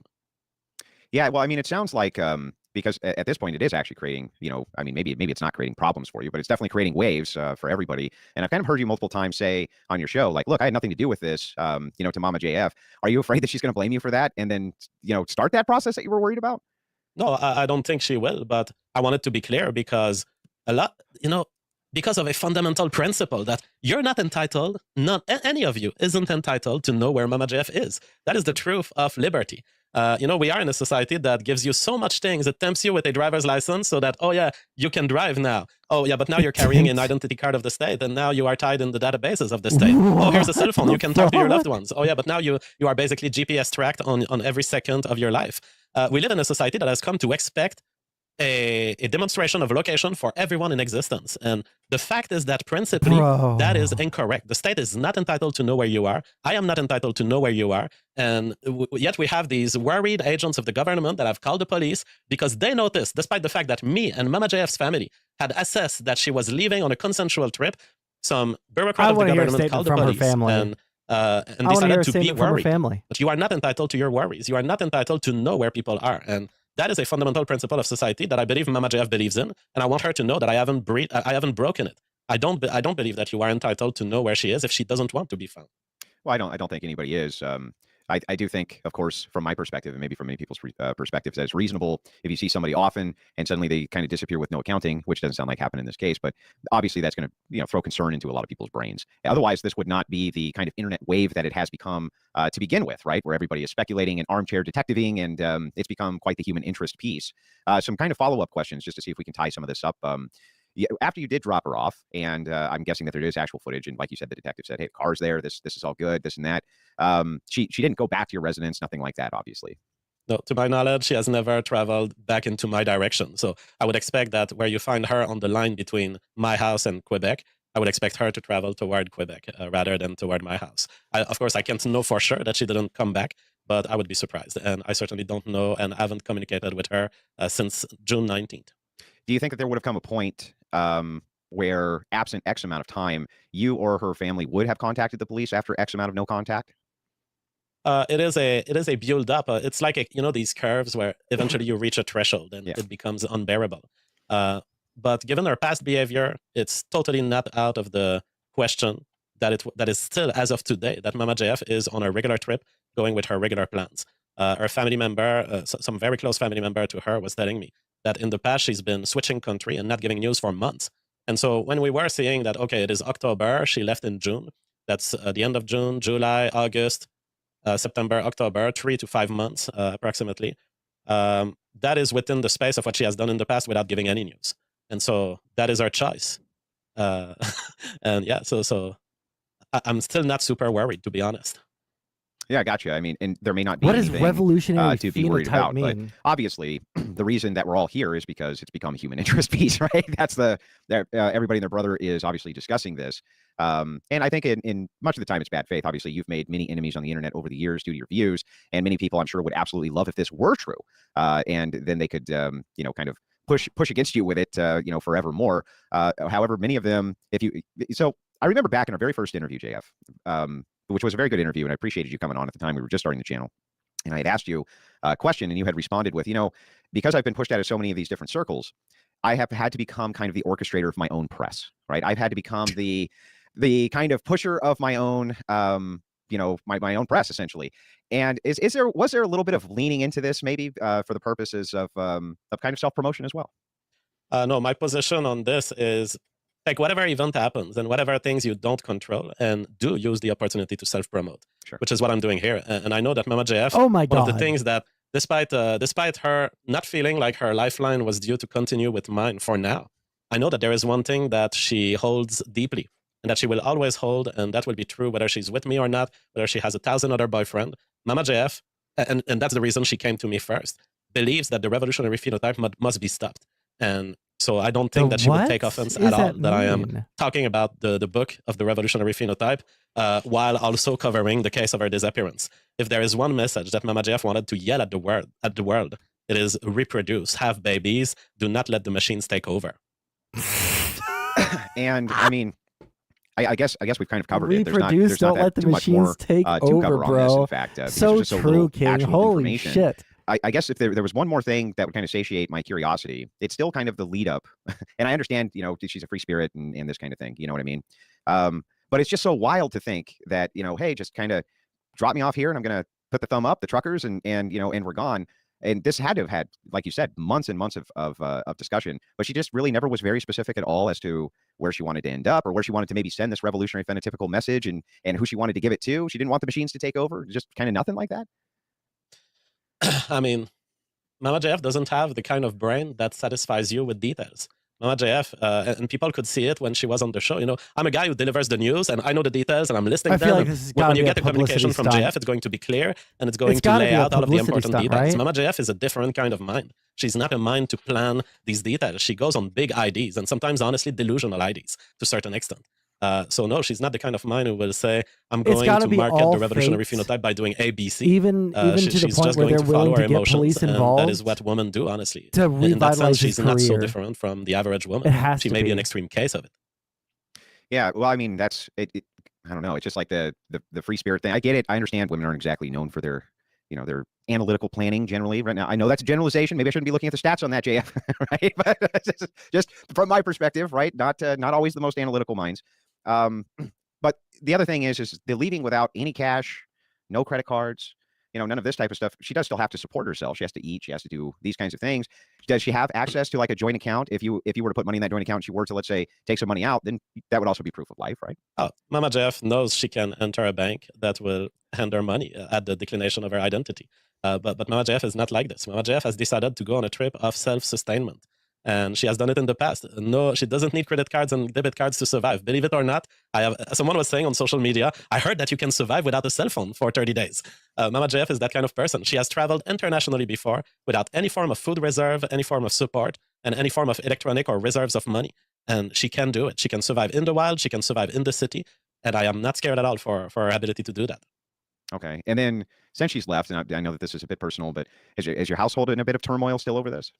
Oh, no, my household is in a beautiful state. And honestly, you know, Mama JF, I appreciated her contribution to my life so much. But listen, I don't know how to raid. She is a disorganized brain. On YouTube? Honestly, my household is just better organized without her. But here's the link to this. My fridge is cleaner and everything is better managed. To my taste, as an autistic man who likes Here order is the and link. cleanliness. Of course, perhaps not to her taste. Everyone go over there if you want to keep on watching this. This shit's she can just come fucking insane. Back I will cede her back to her. Tell me what happens in the Discord, because I got to leave the house right now, okay? So, click on that link. There's quite a few jump into the Discord. Let me know what the fuck happens. And some of them are troll chats. Because I really I have need to have to about know. 10 minutes. I only wanted to have them on for about an hour. If you guys have some questions that aren't troll questions that are actually pertinent to this, I will ask him those questions if you want to send in a chat. And I'm sure that he's happy to answer them. But keep it on topic, and we're not gonna talk about. Jump to some of the questions super quick. Yeah. So let's see. JF said she bought a tent, but why didn't she take it? I think that's a pertinent question. I didn't say she bought a tent. She bought camping material. We already had a tent.